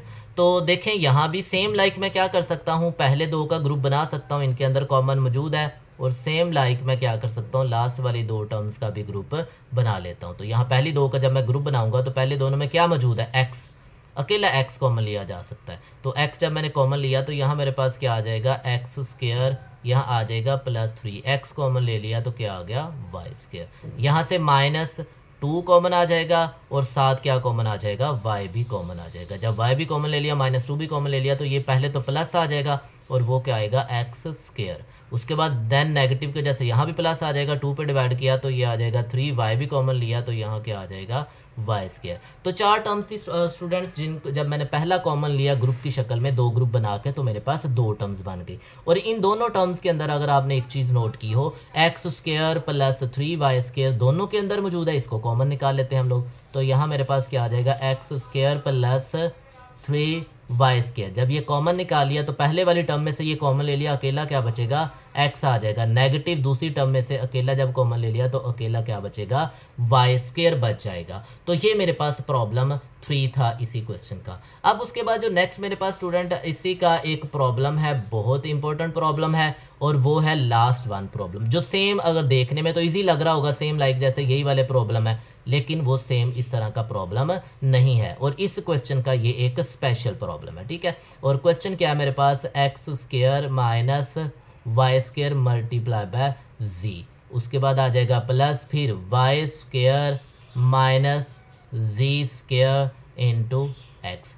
तो यहाँ स्टूडेंट अगर आपने गौर किया होगा तो ये प्रॉब्लम वैसा प्रॉब्लम नहीं है। यहाँ मैं ग्रुप्स की बात करना चाहूँ तो ग्रुप्स भी नहीं बन रहे डायरेक्टली, ठीक है। पहले वाले में देखें 2 टर्म्स है, पहले वाले में x square minus Y square है और दूसरे वाले में मेरे पास क्या है, वाई स्क्वायर माइनस जी स्क्वायर है। तो डायरेक्टली कुछ भी कॉमन नहीं है। तो मुझे क्या करना पड़ेगा, मुझे इसको सबसे पहले एक्सपेंड करना पड़ेगा। तो एक्सपेंशन कैसे होगी, सबसे पहले मैं क्या करूँगा, जी को इसके साथ भी मल्टीप्लाई करवा दूंगा और जी को एक्स के साथ भी मल्टीप्लाई करवा दूंगा। सेम लाइक मेरे पास जो एक्स होगा वो इसके साथ भी मल्टीप्लाई हो जाएगा और एक्स वाई स्क्वायर के साथ भी मल्टीप्लाई हो जाएगा। तो मल्टीप्लिकेशन के बाद देखिएगा ये वाली टर्म्स क्या बन जाएंगी, ये आ जाएगा एक्स स्क्वायर जी माइनस वाई स्क्वायर जी, उसके बाद आ जाए प्लस, फिर एक्स को जब मल्टीप्लाई करेंगे तो ये आ जाएगा X Y square minus X Z square, ठीक है। ये 4 टर्म्स बन गई।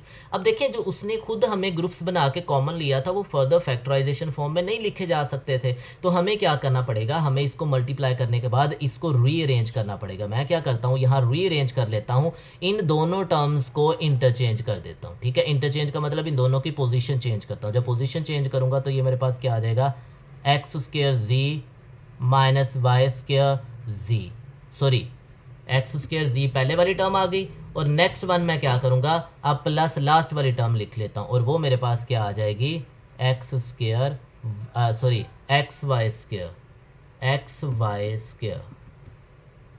ठीक है। ये क्या आ गया, एक्स वाई स्क्वायर। अब क्योंकि इंटरचेंज किया था तो यहाँ मेरे पास क्या आ जाएगा, माइनस वाई स्क्वायर जी और माइनस एक्स जी स्क्वायर। अब मैं क्या करता हूँ, अब इनके दोबारा से ग्रुप बनाता हूँ, पहले 2 का ग्रुप बन जाएगा और लास्ट वाले 2 का भी ग्रुप बन जाएगा। तो ग्रुप्स में से देखें क्या कॉमन आ रहा है, एक तो एक्स कॉमन आ गया, तो मैंने एक्स कॉमन ले लिया, क्या आ जाएगा सबसे पहले एक्स जी और उसके बाद क्या आ जाएगा, एक्स कॉमन लेने की वजह से प्लस वाई स्क्वायर। और इन दोनों में से एक तो नेगेटिव कॉमन आ गया, दूसरा दोनों के अंदर जी मौजूद है और दोनों के अंदर जी मौजूद है, तो मैं क्या करता हूँ, जी कॉमन ले लेता हूँ। जब मैंने z कॉमन ले लिया तो पहले वाले में से z कॉमन ले लिया तो क्या आ गया मेरे पास, वाई स्क्वायर प्लस, जब इसमें से z कॉमन ले लिया तो ये आ जाएगा प्लस का एक्स जी, ठीक है। इसको थोड़ा सा अगर मैं रीअरेंज करूँ, ये वाई स्क्वायर प्लस एक्स जी है, तो रीअरेंज करने के बाद यही वाली जो वैल्यू है कुछ यूँ लिखी जा सकेगी, एक्स जी प्लस वाई स्क्वायर और माइनस जी कॉमन ले लिया तो एक्स जी मैं यहाँ भी पहले लिख लेता हूँ, ठीक है, एक्स जी और प्लस यहाँ भी वाई स्क्वायर। अब स्टूडेंट देखें जो पहले वाला फैक्टर है यहाँ ये भी कॉमन है और यहाँ ये भी कॉमन है, तो मैं क्या कर सकता हूँ, इस टर्म में से इसको कॉमन निकाल लेता हूँ, तो ये आ जाएगा एक्स जी प्लस वाई स्क्वायर, ये कॉमन आ गया, तो बाकी क्या बचा मेरे पास, एक्स माइनस जी। तो ये मेरे पास देखें अब प्रोडक्ट की फॉर्म में आ गया, तो ये मेरे पास क्या कहलाएगी, इसकी फैक्टराइजेशन कहलाएगी। तो ये क्वेश्चन नंबर 2 का एक डिफरेंट टाइप का एक क्वेश्चन है जो बाकी क्वेश्चन से हट के थोड़ा सा क्वेश्चन आता है, ठीक है। तो नेक्स्ट हमारे पास है इसी एक्सरसाइज का क्वेश्चन नंबर 3 और क्वेश्चन नंबर 3 के अंदर हमारे पास बेसिकली कितने प्रॉब्लम्स हैं, यहाँ 4 प्रॉब्लम्स हैं। तो एक छोटा सा क्वेश्चन है जिसके अंदर हमें इन प्रॉब्लम्स को सोल्व करना है और हम देखेंगे क्या इनमें से कॉमन लिया जा सकता है, हम देखेंगे क्या इसमें से ग्रुप्स बन सकते हैं, अगर नहीं बन सकते दैन फिर हमें क्या करना पड़ेगा, इनमें से स्पेशल जो आपके पास इनके अंदर पैटर्न है उसको डिटेक्ट करना पड़ेगा, ठीक है। तो प्रॉब्लम मेरे पास सबसे पहले वाले प्रॉब्लम से हम स्टार्ट करते हैं 144a² और ये आ गया मेरे पास +24a + 1 आ जाएगा। ठीक है स्टूडेंट्स, तो ये मेरे पास प्रॉब्लम है। अब इस प्रॉब्लम के अंदर अगर आप नोट करो स्टूडेंट, जो पहले वाली टर्म है 144a² और लास्ट वाली जो टर्म है ये एक परफेक्ट स्क्वायर है। अगर ये एक परफेक्ट स्क्वायर है तो माइट भी पॉसिबल कि यहाँ हमारे पास किसी तरह की कोई आइडेंटिटी बन जाए। ठीक है, तो हम कोशिश करते हैं, चेक करेंगे इसको कि हमारे पास ये कोई आइडेंटिटी बनती है ताकि इसको हम फैक्टराइज कर सकें। तो पहले वाली टर्म 144 जो हुआ करता है वो 12 का स्क्वायर है, तो इसको मैं लिख सकता हूँ 12a², यहाँ ये वाला प्लस और लास्ट वाला ये 1 वाला प्लस लिख के ये 1 और इस 1 का स्क्वायर। तो यहाँ आपने क्या करना है, फार्मूले का 2 मेंशन कर लेना है। यहाँ आपके पास एक टर्म आ जाएगी और यहाँ आपके पास क्या आ जाएगी, दूसरी टर्म। तो पहले वाली टर्म में अगर मैं 12a लिख दूँ और दूसरे वाली में 1 लिख दूँ, देखें 12 × 2 आपके पास 24 और मल्टीप्लाई बाय 1 24 आ जाएगा और साथ ए भी मल्टीप्लाई हो रहा है तो ये 24a आ जाएगा। तो ये आपके पास एक फॉर्म बन गई। ठीक है, अब कौन सी फॉर्म बन गई, हमने एक आइडेंटिटी पढ़ी हुई थी। हमने क्या आइडेंटिटी पढ़ी हुई थी, a² + 2ab और +b²। ठीक है, अगर आप नोट करो तो मेरा क्वेश्चन भी इसी आइडेंटिटी की शक्ल में मौजूद है। ठीक है, अगर इस क्वेश्चन के ऊपर आप गौर करते हो तो ये भी वही आइडेंटिटी की शक्ल में। अगर इस तरह हमारे पास कोई भी पॉलिनोमियल या एक्सप्रेशन मौजूद हो तो इस एक्सप्रेशन या पॉलिनोमियल को कुछ इस अंदाज में लिख सकते हैं, a + b की शक्ल में। यहाँ ये जो पहले वाली टर्म है ये मेरे पास a कहलाएगी पूरी की पूरी टर्म, और ये वाली जो 1 है ये मेरे पास क्या कहलाएगा, b कहलाएगा। तो इसी को अगर मैं फार्मूला की शक्ल में लिखूँ तो ये मेरे पास क्या बन जाएगा, 12a + 1 और होल का क्या बन जाएगा, स्क्वायर। और इसी को आप क्या लिख सकते हो, 12a + 1 मल्टीप्लाई बाय 12a + 1, यानी कि 2 टाइम, पावर 2 होने की वजह से आप इसको क्या कर सकते हो, 2 टाइम मेंशन कर सकते हो। ठीक है, नेक्स्ट वन, इसी के सेकंड प्रॉब्लम की तरफ चलते हैं। तो सेकंड प्रॉब्लम हमारे पास क्या आ गया, a² / b² - 2 + b² / a²।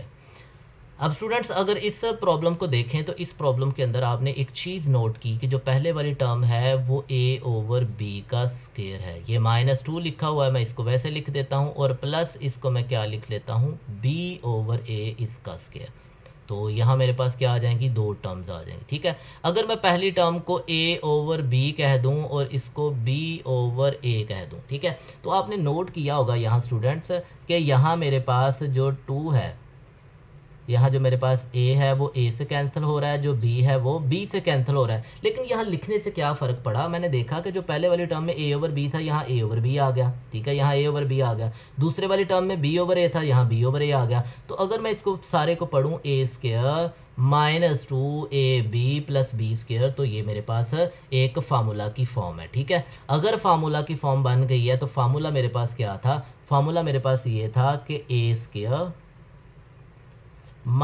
2ab + b²। अगर ये फॉर्म बन जाए तो मैं इसको क्या कहूँगा, a - b होल स्क्वायर लिख सकता हूँ। तो यहाँ भी यही काम करूँगा, इसी कॉन्सेप्ट को यूज़ करते हुए मैं क्या करता हूँ, अपने इस क्वेश्चन को राइट करता हूँ। तो यहाँ मैं इसको क्या लिख सकता हूँ, a - b। तो a का क्या मतलब होगा, a का मतलब होगा a/b पहले वाली टर्म, माइनस b का मतलब क्या होगा, दूसरे वाली टर्म b/a, और ये क्या बन जाएगा, होल का स्क्वायर। आप इसी को फिर यूँ भी लिख सकते हो, a/b - b/a multiply by a/b - b/a आ जाएगा। ठीक है, तो ये हमारे पास क्या था, नेक्स्ट प्रॉब्लम था जो कि हम सोल्व कर सकते हैं किसकी मदद से, पैटर्न को डिटेक्ट करके।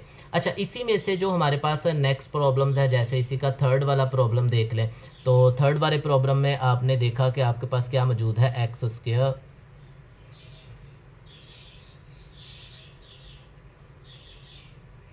x + y, इसका होल स्क्वायर, उसके बाद क्या आ जाएगा, -14 यहाँ z, और ये आ गया x + y, और यहाँ क्या आ जाएगा, +49, और यहाँ क्या आ गया, z²। तो स्टूडेंट्स देखें, यहाँ भी जो पहले वाली टर्म है, अगर आपने गौर किया हो तो पहले वाली टर्म आपके पास क्या बन गई, x + y का होल स्क्वायर, माइनस अगर मैं यहाँ 2 लिख दूँ तो यहाँ एक टर्म आ जाएगी और ऑब्वियसली इसके साथ यहाँ भी एक टर्म आ जाएगी और प्लस ये आपके पास क्या आ गया लास्ट वाला, और इसको मैं क्या लिख सकता हूँ 7z का स्क्वायर। अगर इधर मैं 7z लिख दूँ और इधर मैं x प्लस y लिख दूँ तो गौर करें ये फर्स्ट टर्म बन जाएगी, ये second 7 multiply by 2 14z into x y, और ये क्या आ जाएगा आपके पास z स्क्वायर। तो ये हमारे पास एक फार्मूला की शक्ल बन गई, और कौन सा फार्मूला बन गया a square minus ab minus 2ab और प्लस क्या आ गया b स्क्वायर। तो ऐसे फार्मूला को हम क्या लिख सकते हैं a minus B whole square. A से क्या मुराद है, ए से मुराद ये पहले वाली वैल्यू जिसको हम x प्लस वाई कहते हैं, और बी से मुराद क्या होगा हमारे पास सेकंड वाली वैल्यू। ठीक है, ये पहले वाली सारी वैल्यू ए कहलाएगी, ये वाली सारी वैल्यू बी कहलाएगी, तो ये बी कहलाएगी और ये मेरे पास क्या कहलाएगी ए कहलाएगी। तो मैं इसको ए माइनस बी की शक्ल में लिखूंगा। ए मेरे पास क्या आ जाएगा, ए होगा x plus y minus b किसके बराबर होगा 7z, तो होल का स्क्वायर। इसी को आप 2 बार भी लिखना चाहो तो इसको 2 बार भी लिख सकते हो। ठीक है, उसके बाद जो नेक्स्ट हमारे पास प्रॉब्लम है, नेक्स्ट है इसका जो फोर्थ प्रॉब्लम, और फोर्थ प्रॉब्लम के अंदर हमारे पास क्या है 12x स्क्वायर माइनस 36x और प्लस क्या आ गया 27 आ गया। ठीक है, तो जो पहले दो है, सबसे पहले तो हमें ये देखना है कि इसमें से कुछ कॉमन आता है, तो जी ज़रूर कॉमन आ रहा है, और वो क्या है हमारे पास 3 कॉमन आ रहा है। जब हम 3 कॉमन लेते हैं तो ये क्या आ जाएगा 4x स्क्वायर, और नेक्स्ट वन मेरे पास आ गया माइनस यहाँ क्या आ जाएगा 12x और प्लस जब इसमें से 3 कॉमन लिया तो क्या आ गया 9 आ गया। तो आप गौर करो, अगर मैं 3 कॉमन और अंदर वाली जो टर्म्स है इसको पहले वाली को क्या लिख सकता हूँ 2x इसका स्क्वायर माइनस 2 फॉर्मूले का, यहाँ एक टर्म आ जाएगी, यहाँ एक टर्म आ जाएगी प्लस, और ये क्या लिखा जा सकता है 3 का स्क्वायर लिखा जा सकता है। ठीक है, और उसके बाद ये ब्रैकेट क्लोज आ जाएगी। तो आपने नोट किया होगा अगर मैं यहाँ लिख दूँ 2x और यहाँ मैं लिख दूँ 3 मल्टीप्लाई बाई 2 6 और 6 मल्टीप्लाई बाई 2 12, तो 12x पहले वाले का स्क्वायर लोगे 2x का स्क्वायर लिया तो 4x स्क्वायर आ गया, ये मेरे पास माइनस 12x और ये क्या आ गया 9। तो यहाँ फिर मेरे पास ये एक फार्मूला की शक्ल बन गई, और फार्मूला क्या है मेरे पास, फार्मूला मेरे पास आ जाएगा ए स्क्वायर माइनस 2ab और प्लस क्या आ गया बी स्क्वायर। तो मैंने क्या लिख सकता हूँ, इसको मैं लिख सकता हूँ a minus B whole square. ठीक है, तो ये मेरे पास फार्मूला की शक्ल है। यहाँ से मैं क्या करूँगा 3 वैसे ही कॉमन बाहर आ जाएगा, और ये आ जाएगा a की जगह पे लिखूँगा 2x और माइनस b की जगह पे क्या लिखूँगा 3, और इसका क्या लिख दूँगा स्क्वायर, और स्क्वायर की वजह से आप इसी टर्म को 2 बार भी लिखना चाहो तो 2 बार भी लिख सकते हो। तो ये तीसरी कैटेगरी थी। तीसरी कैटेगरी के अंदर हमने डिस्कस किया कि किस अंदाज से अगर हमें कॉमन वैल्यूज़ मिल रही हो तो हम उनकी कॉमन वैल्यूज़ को भी फाइंड आउट कर सकते हैं। ठीक है, तो इसी एक्सरसाइज का क्वेश्चन नंबर 4 है, जिसको सेम अगेन हम क्या करेंगे सोल्व करने की कोशिश करेंगे। हम देखेंगे क्या इसके अंदर भी यही वाला पैटर्न डिटेक्ट होता है जो हमने A square plus 2ab plus B square वाला पैटर्न डिटेक्ट किया था। ठीक है, तो सबसे पहले हम इसका पहला प्रॉब्लम सॉल्व करेंगे, और पहले प्रॉब्लम को सॉल्व करते हुए देखते हैं कि हमारे पास कौन सा पैटर्न बनता है। तो ये मेरे पास क्या आ गया 3x स्क्वायर माइनस 75 और यहाँ क्या आ गया वाई स्क्वायर। सबसे पहला काम स्टूडेंट्स इसके अंदर हमने कॉमन फाइंड आउट करना है। तो आप देखो पूरी की पूरी एक्सप्रेशन 3 पे डिवाइड हो रही है, तो मैं 3 कॉमन ले लेता हूँ। जब 3 कॉमन ले लिया तो यहाँ मेरे पास क्या आ गया एक्स स्क्वायर, जब इसमें से भी 3 कॉमन ले लिया तो ये क्या आ गया 25 वाई स्क्वायर। अब अगर आप यहाँ गौर करो, ये 3 मैं बाहर रहने देता हूँ, ये जो मेरे पास पहली टर्म है ये एक्स का स्क्वायर है, माइनस दूसरे वाली टर्म जो है 25 वाई इसका स्क्वायर मौजूद है। ठीक है, तो अगर ये वाली टर्म मौजूद है तो आपने क्या किया था, एक फार्मूला पढ़ा हुआ, एक आइडेंटिटी पढ़ी थी, और वो आइडेंटिटी क्या थी आपके पास, आइडेंटिटी ये थी हमारे पास कि ए स्क्वायर अगर हमारे पास क्या आ जाए ए स्क्वायर दरमियान में आ जाए माइनस और बी का भी स्क्वायर हो। ठीक है, दोनों टर्म्स का स्क्वायर हो, दरमियान में नेगेटिव का साइन हो, तो हम उसको क्या लिख सकते हैं एक बार प्लस और एक बार उसी को हम क्या लिख सकते हैं माइनस करके लिख सकते हैं। तो सेम लाइक इस प्रॉब्लम के अंदर भी देखें, अगर आपने नोट किया हो दोनों का स्क्वायर भी बन रहा है और दरमियान में नेगेटिव भी है, तो ये क्या कर सकते हैं इसको एक बार प्लस लिखेंगे तो आएगा x प्लस 25 वाई और क्या आ जाएगा x माइनस 25 वाई आ जाएगा। ठीक है, तो ये हमारे पास फर्स्ट प्रॉब्लम था और वेरी इजी प्रॉब्लम था। नेक्स्ट वन हम अब चलते हैं सेकंड प्रॉब्लम की तरफ। तो सेकंड प्रॉब्लम हमारे पास क्या आ जाएगा,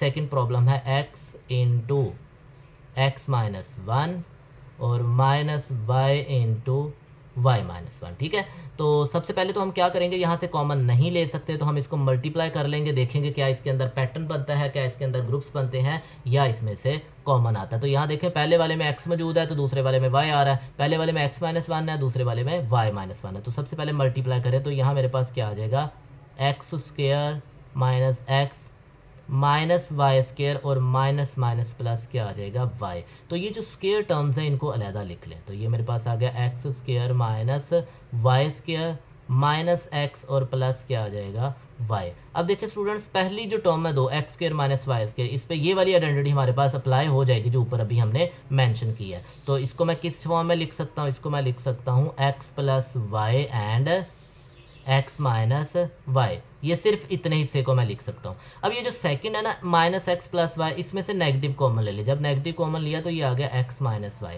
अब देखें दो टर्म्स मौजूद है, ठीक है, दोनों टर्म्स के अंदर अगर आप नोट करते हो तो पहले वाली टर्म के अंदर भी मेरे पास एक्स माइनस वाई मौजूद है, ठीक है, दूसरे वाली टर्म में भी एक्स माइनस वाई मौजूद है। तो इस एक्स माइनस वाई को हम क्या करते हैं, कॉमन ले लेते हैं। जब इस एक्स माइनस वाई को हम कॉमन लेंगे तो ये क्या आ जाएगा, एक्स माइनस वाई, ये कॉमन ले लिया और बाकी क्या बचेगा, यहाँ से मेरे पास आ जाएगा x प्लस वाई, क्योंकि y माइनस कॉमन ले लिया, फिर आ जाएगा नेगेटिव और यहाँ से जब x माइनस वाई कॉमन ले लिया तो क्या जवाब आ जाएगा 1। तो ये हमारे पास देखें प्रोडक्ट की शक्ल में आ गया, तो ये हमारे पास फैक्टराइजेशन फॉर्म आ गई हुई है। ठीक है, तो नेक्स्ट इसी का जो प्रॉब्लम नंबर है मेरे पास थर्ड प्रॉब्लम है, थर्ड प्रॉब्लम को डिस्कस करते हैं। तो थर्ड प्रॉब्लम क्या आ गया मेरे पास, 128 a एम स्केयर माइनस 242 ए एन स्केयर। ठीक है, तो ये हमारे पास प्रॉब्लम है। इस प्रॉब्लम के अंदर सबसे पहले हम देखेंगे कि इसमें से हम कॉमन ले सकते हैं और हम क्या कॉमन ले सकते हैं। ठीक है, तो कॉमन लेने के लिए सबसे पहले देखें,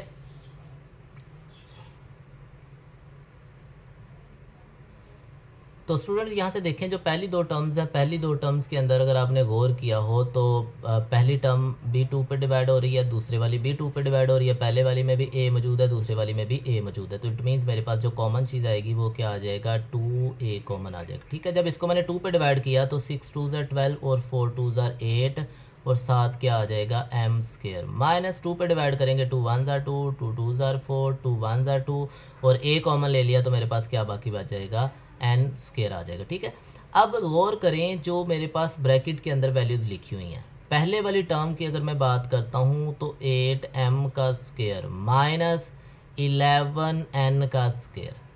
ठीक है, तो सेम ये मेरे पास क्या बन गई, आइडेंटिटी बन गई। और कौन सी आइडेंटिटी बन गई कि जो हमने अभी आइडेंटिटी पढ़ी है, ए स्केयर माइनस बी स्केयर, तो ये फॉर्म बन गई। अगर ये फॉर्म मौजूद हो तो इसको एक बार प्लस करके लिखा जा सकता है और एक बार इसी को माइनस करके लिखा जा सकता है। तो सेम काम यही यहाँ भी मैं वही करूँगा कि सबसे पहले 2a वैसे ही मौजूद है बाहर, और ये जो स्केयर रूट के अंदर वैल्यूज़ स्केयर के अंदर जो वैल्यूज़ आ रही हैं, ब्रैकेट के अंदर वैल्यू आ रही हैं, वो मेरे पास क्या आ जाएगी 8m प्लस 11n, और इसी को मैं क्या लिखूँगा 8m माइनस 11 एन आ जाएगा। ठीक है, तो ये बहुत सिंप्लीफाइड सी फॉर्म थी हमारे पास जो क्वेश्चन नंबर 3 था। सेम लाइक हम इसी का जो प्रॉब्लम नंबर 4 है, प्रॉब्लम नंबर 4 को भी डिस्कस करते हैं, और वो हमारे पास क्या आ जाएगा 3x माइनस 243 और ये x का क्यूब। ठीक है, तो सबसे पहला काम हमने जैसे कहा कि स्टेप 1 को देखना है, अगर स्टेप 1 नहीं होता स्टेप 2 की तरफ मूव करना है, नहीं होता स्टेप 3 की तरफ मूव करना है। तो स्टेप 1 में देखें कॉमन मौजूद है, पहले वाले में भी 3 मौजूद है, दूसरे में भी x भी मौजूद है, दूसरे में भी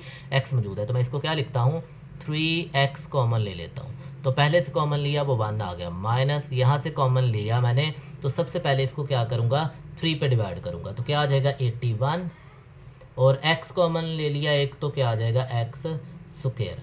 अब जो पहले वाली टर्म्स हैं वो वैसे ही लिखी जाएगी, पहले वाला फैक्टर जो नेक्स्ट ब्रैकेट के अंदर है इस पर अगर गौर करो तो ये क्या आएगा 1 स्क्वायर माइनस 81 क्या आता है 9 का स्क्वायर, और x का स्क्वायर होता है तो स्क्वायर बना लिया। तो यहाँ फिर मेरे पास क्या बन गई आइडेंटिटी बन गई, और आइडेंटिटी क्या बनी है वही वाली आइडेंटिटी जो अभी हम यूज़ कर रहे थे, और वो है a square minus b square. और ये किसके बराबर होता है, ये होता है आपके पास a प्लस b, और सेकेंड वाला क्या आ जाता है a माइनस b होता है। ठीक है, तो यहाँ से मैं क्या करूँगा, इसको फिर अगेन लिख सकूँगा। ये मेरे पास क्या आ जाएगा 3x, सॉरी स्क्वायर नहीं है यहाँ, 3x इंटू ये आ जाएगा 1 प्लस 9x और 1 माइनस 9x आ जाएगा। ठीक है स्टूडेंट, तो यहाँ जो आपको लिखा हुआ एक्स स्क्वायर नज़र आ रहा है ये बेसिकली एक्स स्क्वायर नहीं है। ठीक है, ये एक्स स्क्वायर नहीं है।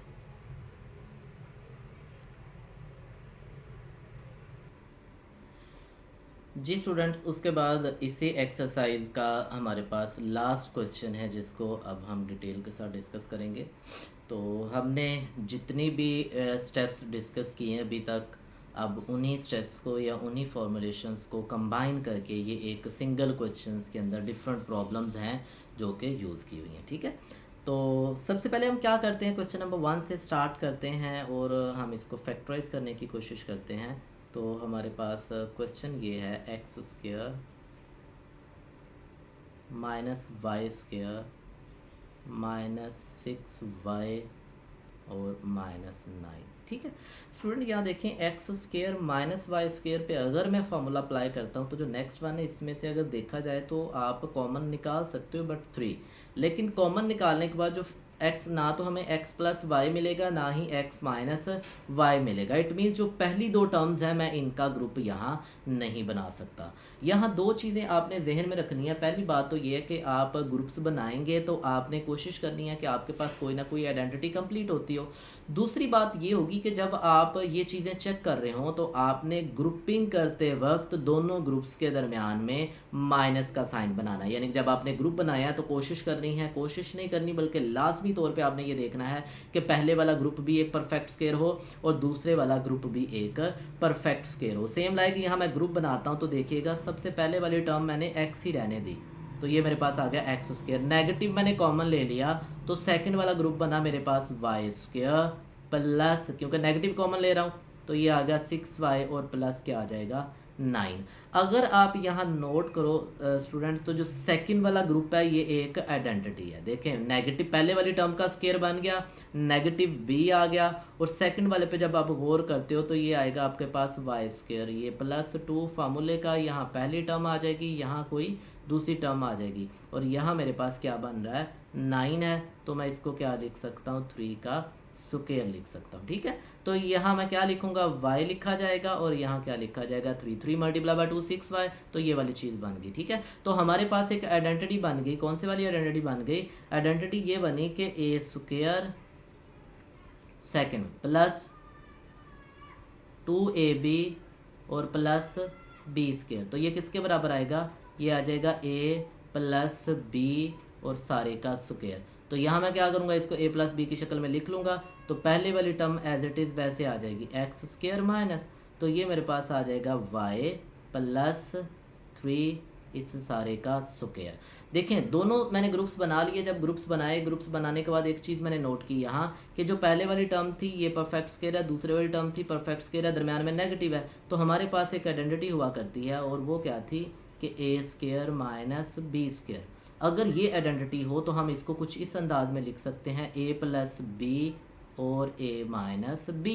तो सेम देखें पहले वाली टर्म का स्क्वायर माइनस दूसरे वाली टर्म का होल स्क्वायर, तो मैं इनको एक बार प्लस करके लिख लूँगा, एक बार इनको क्या करूँगा माइनस करके लिख लूँगा। तो यहाँ मैं लिखता हूँ सबसे पहले वाली ब्रैकेट के अंदर ये आ जाएगा x a आ जाएगा, उसके बाद प्लस b की जगह पे क्या आएगा y प्लस 3 स्मॉल ब्रैकेट्स में लिख रहा हूँ। ठीक है, और सेकंड क्या आएगा x और माइनस y की जगह पे क्या आ जाएगा y प्लस 3 आ जाएगा। ठीक है, यहाँ स्टूडेंट स्मॉल ब्रैकेट लगाने का मकसद ये था क्योंकि माइनस के बाद दो टर्म्स हैं तो जब मैं इस स्मॉल ब्रैकेट्स को ओपन करूँगा तो नेगेटिव के बाद वाली टर्म के साइन चेंज हो जाएंगे। तो ये आ जाएगा मेरे पास x प्लस वाई प्लस 3, लेकिन सेकेंड वाली टर्म में ये आ जाएगा x माइनस वाई और माइनस 3 आ जाएगा। ठीक है, तो उसका साइन चेंज हो रहा है, साइन चेंज होने की वजह से हमारे पास ये वैल्यू क्या बन जाएगी ये, तो ये हमारे पास क्या आ गया सेकेंड क्वेश्चन का आंसर आ गया। ठीक है, नो नेक्स्ट हमारे पास क्या है, इसी का जो क्वेश्चन नंबर 2 है, क्वेश्चन नंबर 2 को भी हम सोल्व करते हैं। तो क्वेश्चन नंबर 2 में देखिएगा स्टूडेंट हमारे पास क्या वैल्यू आ रही है। पहले वाली टर्म मेरे पास क्या आ जाएगी एक्स स्क्वायर माइनस ए स्क्वायर प्लस 2a और -1 आ जाएगा। सेम मुझे यहाँ भी क्या करने हैं, इसके ग्रुप्स बनाने हैं। तो ग्रुप्स में देखिएगा सबसे पहले वाला जो ग्रुप है वो क्या आ जाएगा, एक्स स्क्वेयर। अगर मैं एक्स स्क्वेयर माइनस ए स्क्वेयर को यूज़ करके एक बार एक्स प्लस ए एक्स माइनस ए लिख लेता हूँ, तो सेकंड ग्रुप के अंदर देखें ना तो मेरे पास x प्लस ए मौजूद है, ना ही मेरे पास x माइनस ए मौजूद है। तो इट मीन्स मैं x के साथ a का ग्रुप नहीं बना सकता। ठीक है, तो मेरे पास फिर सेकंड ऑप्शन क्या है कि मैं x को अकेला लिखा रहने दूँ और सेकंड वाले ग्रुप में से नेगेटिव कॉमन ले लूँ, क्योंकि मैंने बताया था दोनों ग्रुप्स बनाने हैं और दोनों के दरमियान में नेगेटिव भी आना चाहिए। तो ये पॉजिटिव का ए स्क्वायर आ जाएगा, ये पॉजिटिव था तो नेगेटिव का ए आ जाएगा, ये नेगेटिव का 1 था तो पॉजिटिव का 1 आ जाएगा। ठीक है, अब ये जो सेकंड पे मैंने वैल्यू लिखी हुई है, इसी सेकंड वाले ग्रुप पे अगर हम गौर करें तो ये जो फर्स्ट वाली वैल्यू है ये हमारे पास क्या है, सॉरी ए जो है ये एक परफेक्ट स्क्वायर है।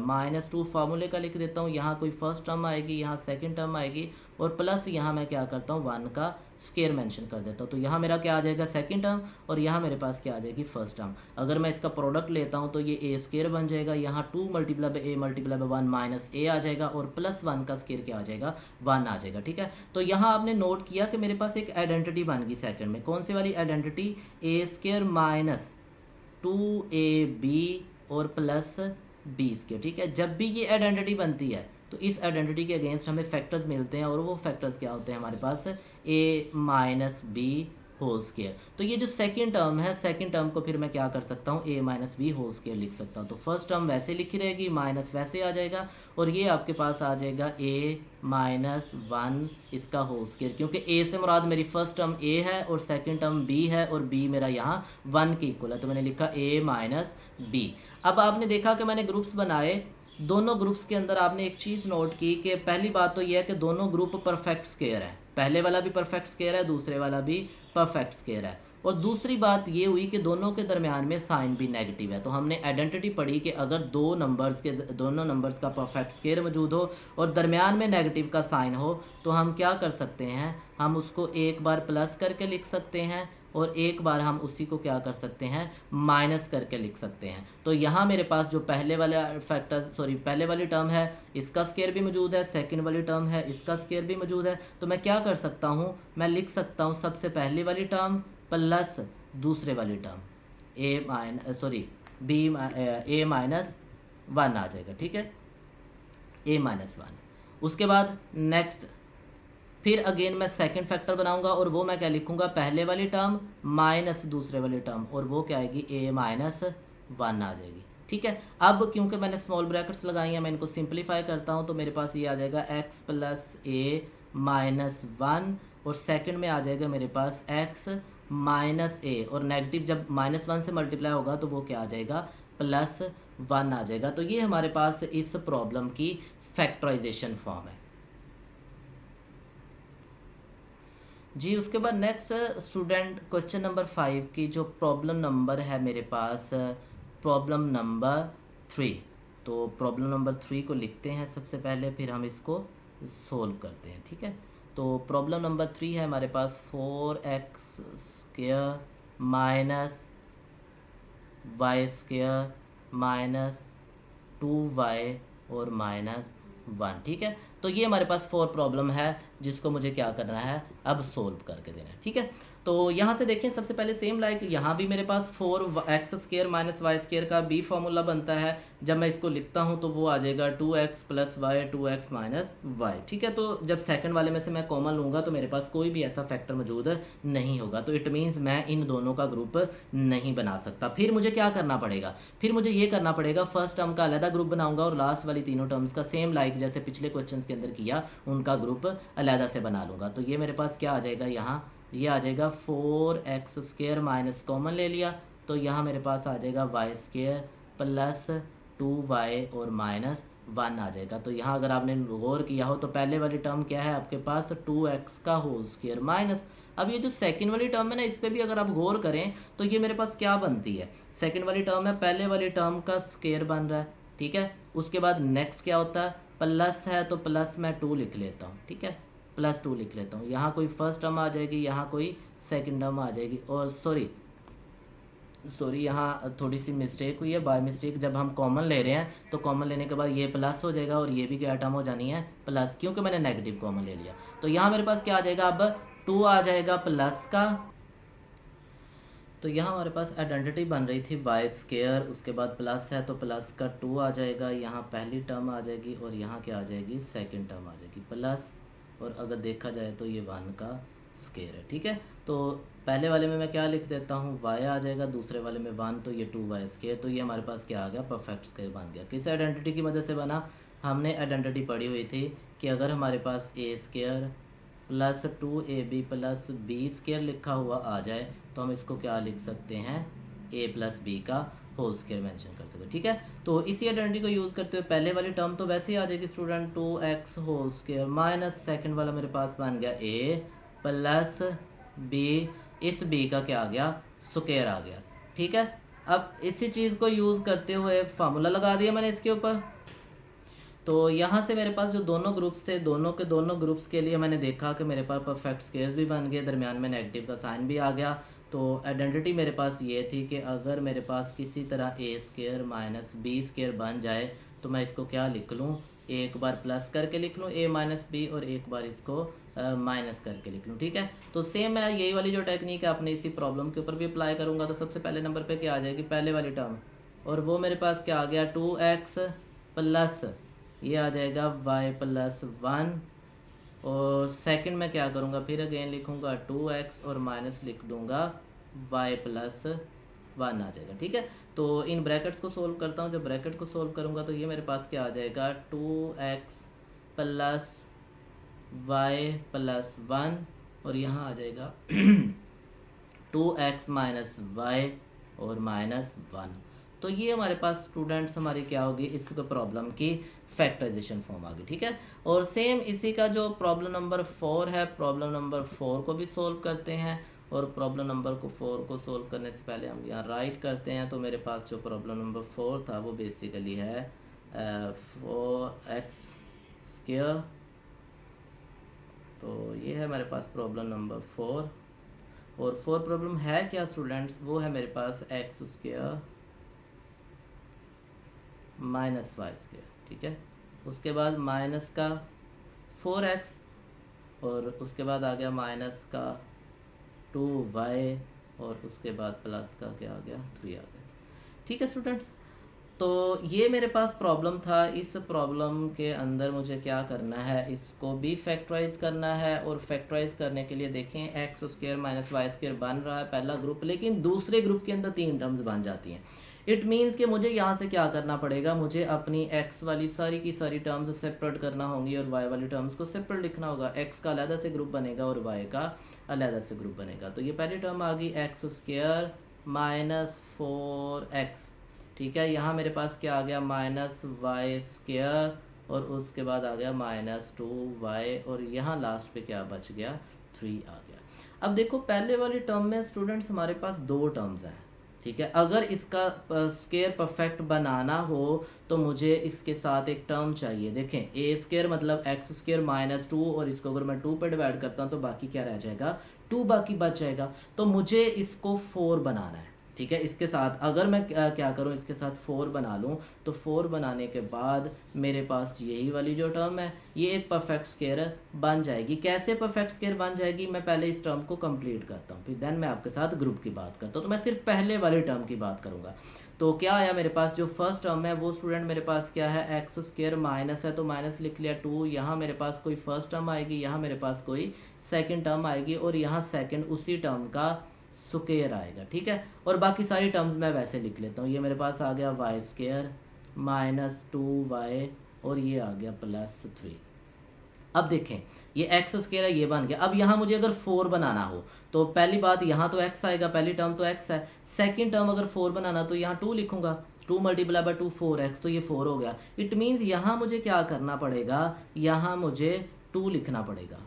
अब 2 का क्या मतलब होता है, 2 का स्क्वायर, ये खुद से ऐड किया है। अगर ये खुद से मैंने ऐड किया है तो इसी के 2 के स्क्वायर को मैं क्या करूँगा, खुद से सब्ट्रैक्ट भी कर दूंगा ताकि मेरे पास बैलेंस रहे। अब यहाँ से यहाँ तक अगर आप इस ग्रुप की बात करते हो तो ये ग्रुप आपके पास किसके बराबर आ जाता है, x माइनस 2 इसका होल स्क्वायर। बाकी क्या बचेगा मेरे पास, बाकी रह जाएगा मेरे पास Y square minus 2y plus 3, और ये माइनस 2 का स्क्वायर किसके बराबर होता है 4। अगर आप इसी पे गौर करो तो ये आपके पास स्टूडेंट क्या आ जाएगा x minus 2 whole square minus Y square minus 2y और ये -1। और सेकंड ग्रुप में से हम क्या करेंगे, अब नेगेटिव कॉमन ले लेंगे। जब नेगेटिव कॉमन ले लेंगे तो मेरे पास ये क्या ग्रुप आ जाएगा, ये आ जाएगा वाई स्क्वायर और माइनस माइनस प्लस हो जाएगा 2y और ये +1 आ गया स्टूडेंट। ठीक है, तो ये जो Y square plus 2y plus 1 है, ये भी अगर आप क्वेश्चन नंबर 5 का जो थर्ड पार्ट है इसके अंदर भी ये सेम टर्म आपने पढ़ी हुई है, y square plus 2y plus 1। तो ये किसके बराबर होता है, ये होता है हमारे पास y प्लस 1 का होल स्क्वायर। तो मैं क्या कर सकता हूँ, पहले वाली टर्म मेरे पास क्या आ गई x माइनस 2 इसका होल स्क्वायर और माइनस ये किसके बराबर आ गया, ये मेरे पास आ गया y प्लस 1 का होल स्क्वायर। यहाँ मैंने डिटेल से नहीं सोल्व किया क्योंकि मैं क्वेश्चन नंबर 5 का जो थर्ड पार्ट था उसके अंदर इस फैक्टर को सोल्व कर चुका था। अब स्टूडेंट आपने गौर किया कि दो फैक्टर्स बन गए, पहले वाले फैक्टर में भी मेरे पास पहले का स्क्वायर दरमियान में माइनस और दूसरे वाले का भी स्क्वायर है। तो क्या करूँगा, एक बार इनको प्लस करके लिख लूँगा, एक बार माइनस। क्यों, रीज़न ये है कि हमने आइडेंटिटी पढ़ी हुई है कि अगर ए स्क्वायर माइनस बी स्क्वायर हो तो उसको एक बार a प्लस बी लिखना है और एक बार क्या लिख लेना है, a माइनस बी लिख लेना है। तो यहाँ भी सेम वही कॉन्सेप्ट यूज़ करते हुए मैं क्या करूँगा, सबसे पहले दोनों फैक्टर्स का सम लिखूँगा। और ये आ गया x माइनस 2 दरमियान में प्लस का साइन और ये आ गया y प्लस 1। ठीक है, ये पहला फैक्टर्स आ गया। अब दूसरा फैक्टर फिर अगेन मैं लिखूँगा और वो आ गया x प्लस 2 दरमियान में नेगेटिव का साइन और ये आ गया y प्लस 1, ये सेकेंड फैक्टर। अब इनकी ब्रैकेट्स को सोल्व करते हैं। तो ये आ गया x minus 2 plus y plus 1 और यहाँ आ जाएगा x plus 2 sorry x minus 2। ठीक है, तो यहाँ क्या आएगा x माइनस 2, तो ये आ गया आपके पास x माइनस 2 और यहाँ आ जाएगा माइनस वाई और -1 सॉरी यहाँ भी आपका क्या आएगा नेगेटिव का साइन आ जाएगा। ठीक है, तो जब इनको फर्दर सिंप्लीफाई करते हैं, दो कांस्टेंट मौजूद है, तो ये आ जाएगा x प्लस वाई -1 और +1 क्या आ जाएगा -1 और सेकंड आ जाएगा x माइनस वाई -2 और -1 कितने हो जाएंगे -3। तो ये हमारे पास इस प्रॉब्लम की क्या है, फैक्टराइजेशन फॉर्म है जो कि हमने इस प्रॉब्लम को सोल्व करते हुए और जो फैक्टराइजेशन के लिए रिक्वायर्ड स्टेप्स थे उन स्टेप्स को यूज़ करते हुए हमने क्या किया, सोल्व किया था। ठीक है, उसके बाद अगर गौर करें इसी में हमारे पास दो प्रॉब्लम और रह गए हैं इसी क्वेश्चन के, फिफ्थ और सिक्स। तो अब हम क्या करते हैं, जो इसका फिफ्थ वाला प्रॉब्लम है उस प्रॉब्लम को क्या करते हैं, सोल्व करते हैं। जी स्टूडेंट्स, तो ये है हमारे पास दो प्रॉब्लम, इसी क्वेश्चन के लास्ट वाले दो प्रॉब्लम्स, इसके साथ ही हमारी जो आज की एक्सरसाइज है वो ख़त्म हो जाएगी। तो सबसे पहले हम क्या करते हैं, इस प्रॉब्लम का जो पहला यानी कि फिफ्थ वाला पार्ट था इसको सिंप्लीफाई करते हैं। तो स्टूडेंट यहाँ भी हमें ग्रुपिंग करनी है। ग्रुप में देखें ये भी एक्स वाली टर्म है, ये भी एक्स वाली टर्म है, इट मीन्स एक्स वाली टर्म्स का एक अलहदा से हमारे पास क्या बनेगा, यहाँ ग्रुप बन जाएगा। लेकिन एक चीज़ आपने नोट की कि ये जो पहले वाली टर्म है इसको हम क्या लिख सकते हैं, 5x परफेक्ट स्क्वायर, माइनस है तो -2 फार्मूले का आ जाएगा, यहाँ पहली टर्म, यहाँ दूसरी टर्म और प्लस यहाँ लास्ट पे 1 है, मैं उस 1 का स्क्वायर लिख देता हूँ और ये आ गया 36 और z स्क्वायर आ गया हमारे पास। ठीक है, तो यहाँ 36 z स्क्वायर आ गया, 36 z स्क्वायर आ गया। ठीक है, अब पहले वाले में या सेकंड वाले में 1 आ जाएगा और यहाँ क्या आ जाएगा 5x, मल्टीप्लाई करेंगे तो 10x बन जाएगा वो वाला। इट मीन्स यहाँ से यहाँ तक ये मेरे पास एक आइडेंटिटी बन गया। और कौन से वाली आइडेंटिटी बन गई है, वो आइडेंटिटी बन गई मेरे पास a स्क्वायर माइनस 2ab और प्लस b स्क्वायर। और हम इस आइडेंटिटी को क्या लिख सकते हैं, a minus B whole square. तो यहाँ से ये जो मेरे पास पहले वाला ग्रुप है ये ग्रुप किस शक्ल में लिखा जा सकता है, a उसके बाद आ जाएगा माइनस ये b इस सारे का स्क्वायर और माइनस 36 को क्या लिखा जा सकता है, 6z का होल स्क्वायर। अब यहाँ फिर अगेन मेरे पास आइडेंटिटी बन गई और वो आइडेंटिटी क्या बन गई, a square minus b square, दोनों ग्रुप का बन गया। तो इसको क्या करूँगा, एक बार प्लस करके लिखूँगा और एक बार इसको माइनस करके लिखूँगा। ठीक है, तो यहाँ मेरे पास क्या आ जाएगा, पहले मैं प्लस करके लिखता हूँ, वो आ जाएगा 5x माइनस 1 और इसमें प्लस करूँगा सेकंड वाला और वो आ गया 6z। फिर मैं इसको माइनस करके लिखूँगा और वो आ जाएगा 5x माइनस 1 और माइनस 6z आ गया। तो ये मेरे पास इसकी फैक्टराइजेशन फॉर्म आ गई। अब इसी का जो लास्ट क्वेश्चन है, तो लास्ट क्वेश्चन में देखें आपके पास X square minus Y square minus X Z, it means X और जी मिक्स फॉर्म में आ गए हैं। तो मुझे उन तमाम टर्म्स को इकट्ठा करना है जिनके अंदर एक्स भी आ रहा है और जिनके अंदर जी भी आ रहा है। तो ये आ गया एक्स स्क्वेयर माइनस 4 एक्स जी और प्लस क्या आ जाएगा 4 जी स्क्वेयर, और माइनस वाई स्क्वेयर जो है वो उसको बाहर निकाल लूँगा। अब ये जो ग्रुप मैंने पहले वाला ग्रुप बनाया हुआ, इस ग्रुप के अंदर यहाँ से यहाँ तक अगर आपने गौर किया हो तो ये पहले वाली टर्म का परफेक्ट स्क्वायर है।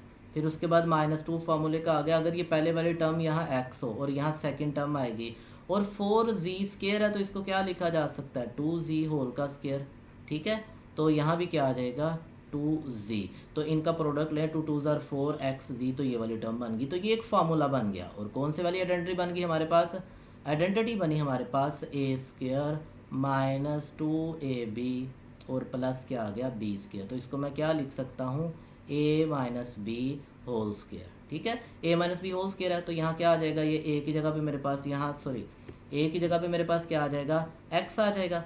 तो यहाँ मैं लिखूँगा x, b की जगह पे क्या आ जाएगा -2z आ जाएगा और इसका सारे का स्क्वेयर और माइनस वाई स्क्वेयर। अगेन यहाँ स्टूडेंट मेरे पास आइडेंटिटी बन गई, और ये आइडेंटिटी क्या है A square minus B square, and that is equal to A plus B और ए माइनस बी आ गया। ठीक है, तो यहाँ से इसी को अब राइट करेंगे तो क्या लिखा जाएगा, एक बार प्लस एक बार माइनस कर देंगे, तो ये आ जाएगा x माइनस 2z और प्लस y, फिर x माइनस 2z और माइनस वाई आ जाएगा। ठीक है, तो इसी के साथ स्टूडेंट हमारी ये आज की एक्सरसाइज हमने कोशिश की कि आपके साथ बहुत डिटेल के साथ चीज़ों को डिस्कस कर दिया जाए। अगर आपको किसी भी क्वेश्चन के अंदर मज़ीद प्रॉब्लम आता है तो आप कमेंट सेक्शन के अंदर ज़रूर कमेंट कीजिएगा और अपने प्रॉब्लम्स हमारे साथ शेयर कीजिएगा। और अगर किसी और स्पेसिफिक टॉपिक के ऊपर आप वीडियो बनवाना चाहते हैं, आपको लगता है कि ये वाला टॉपिक डिस्कस होना चाहिए, तो हमारे साथ अपना टॉपिक या अपना प्रॉब्लम शेयर कीजिएगा। तो इंशाल्लाह जैसे ही मुझे वक्त मिलेगा आपके उस प्रॉब्लम के ऊपर मैं ज़रूर वीडियो पेश करूँगा। चलें जी, मिलेंगे एक नए टॉपिक के साथ, तब तक के लिए अल्लाह हाफिज़।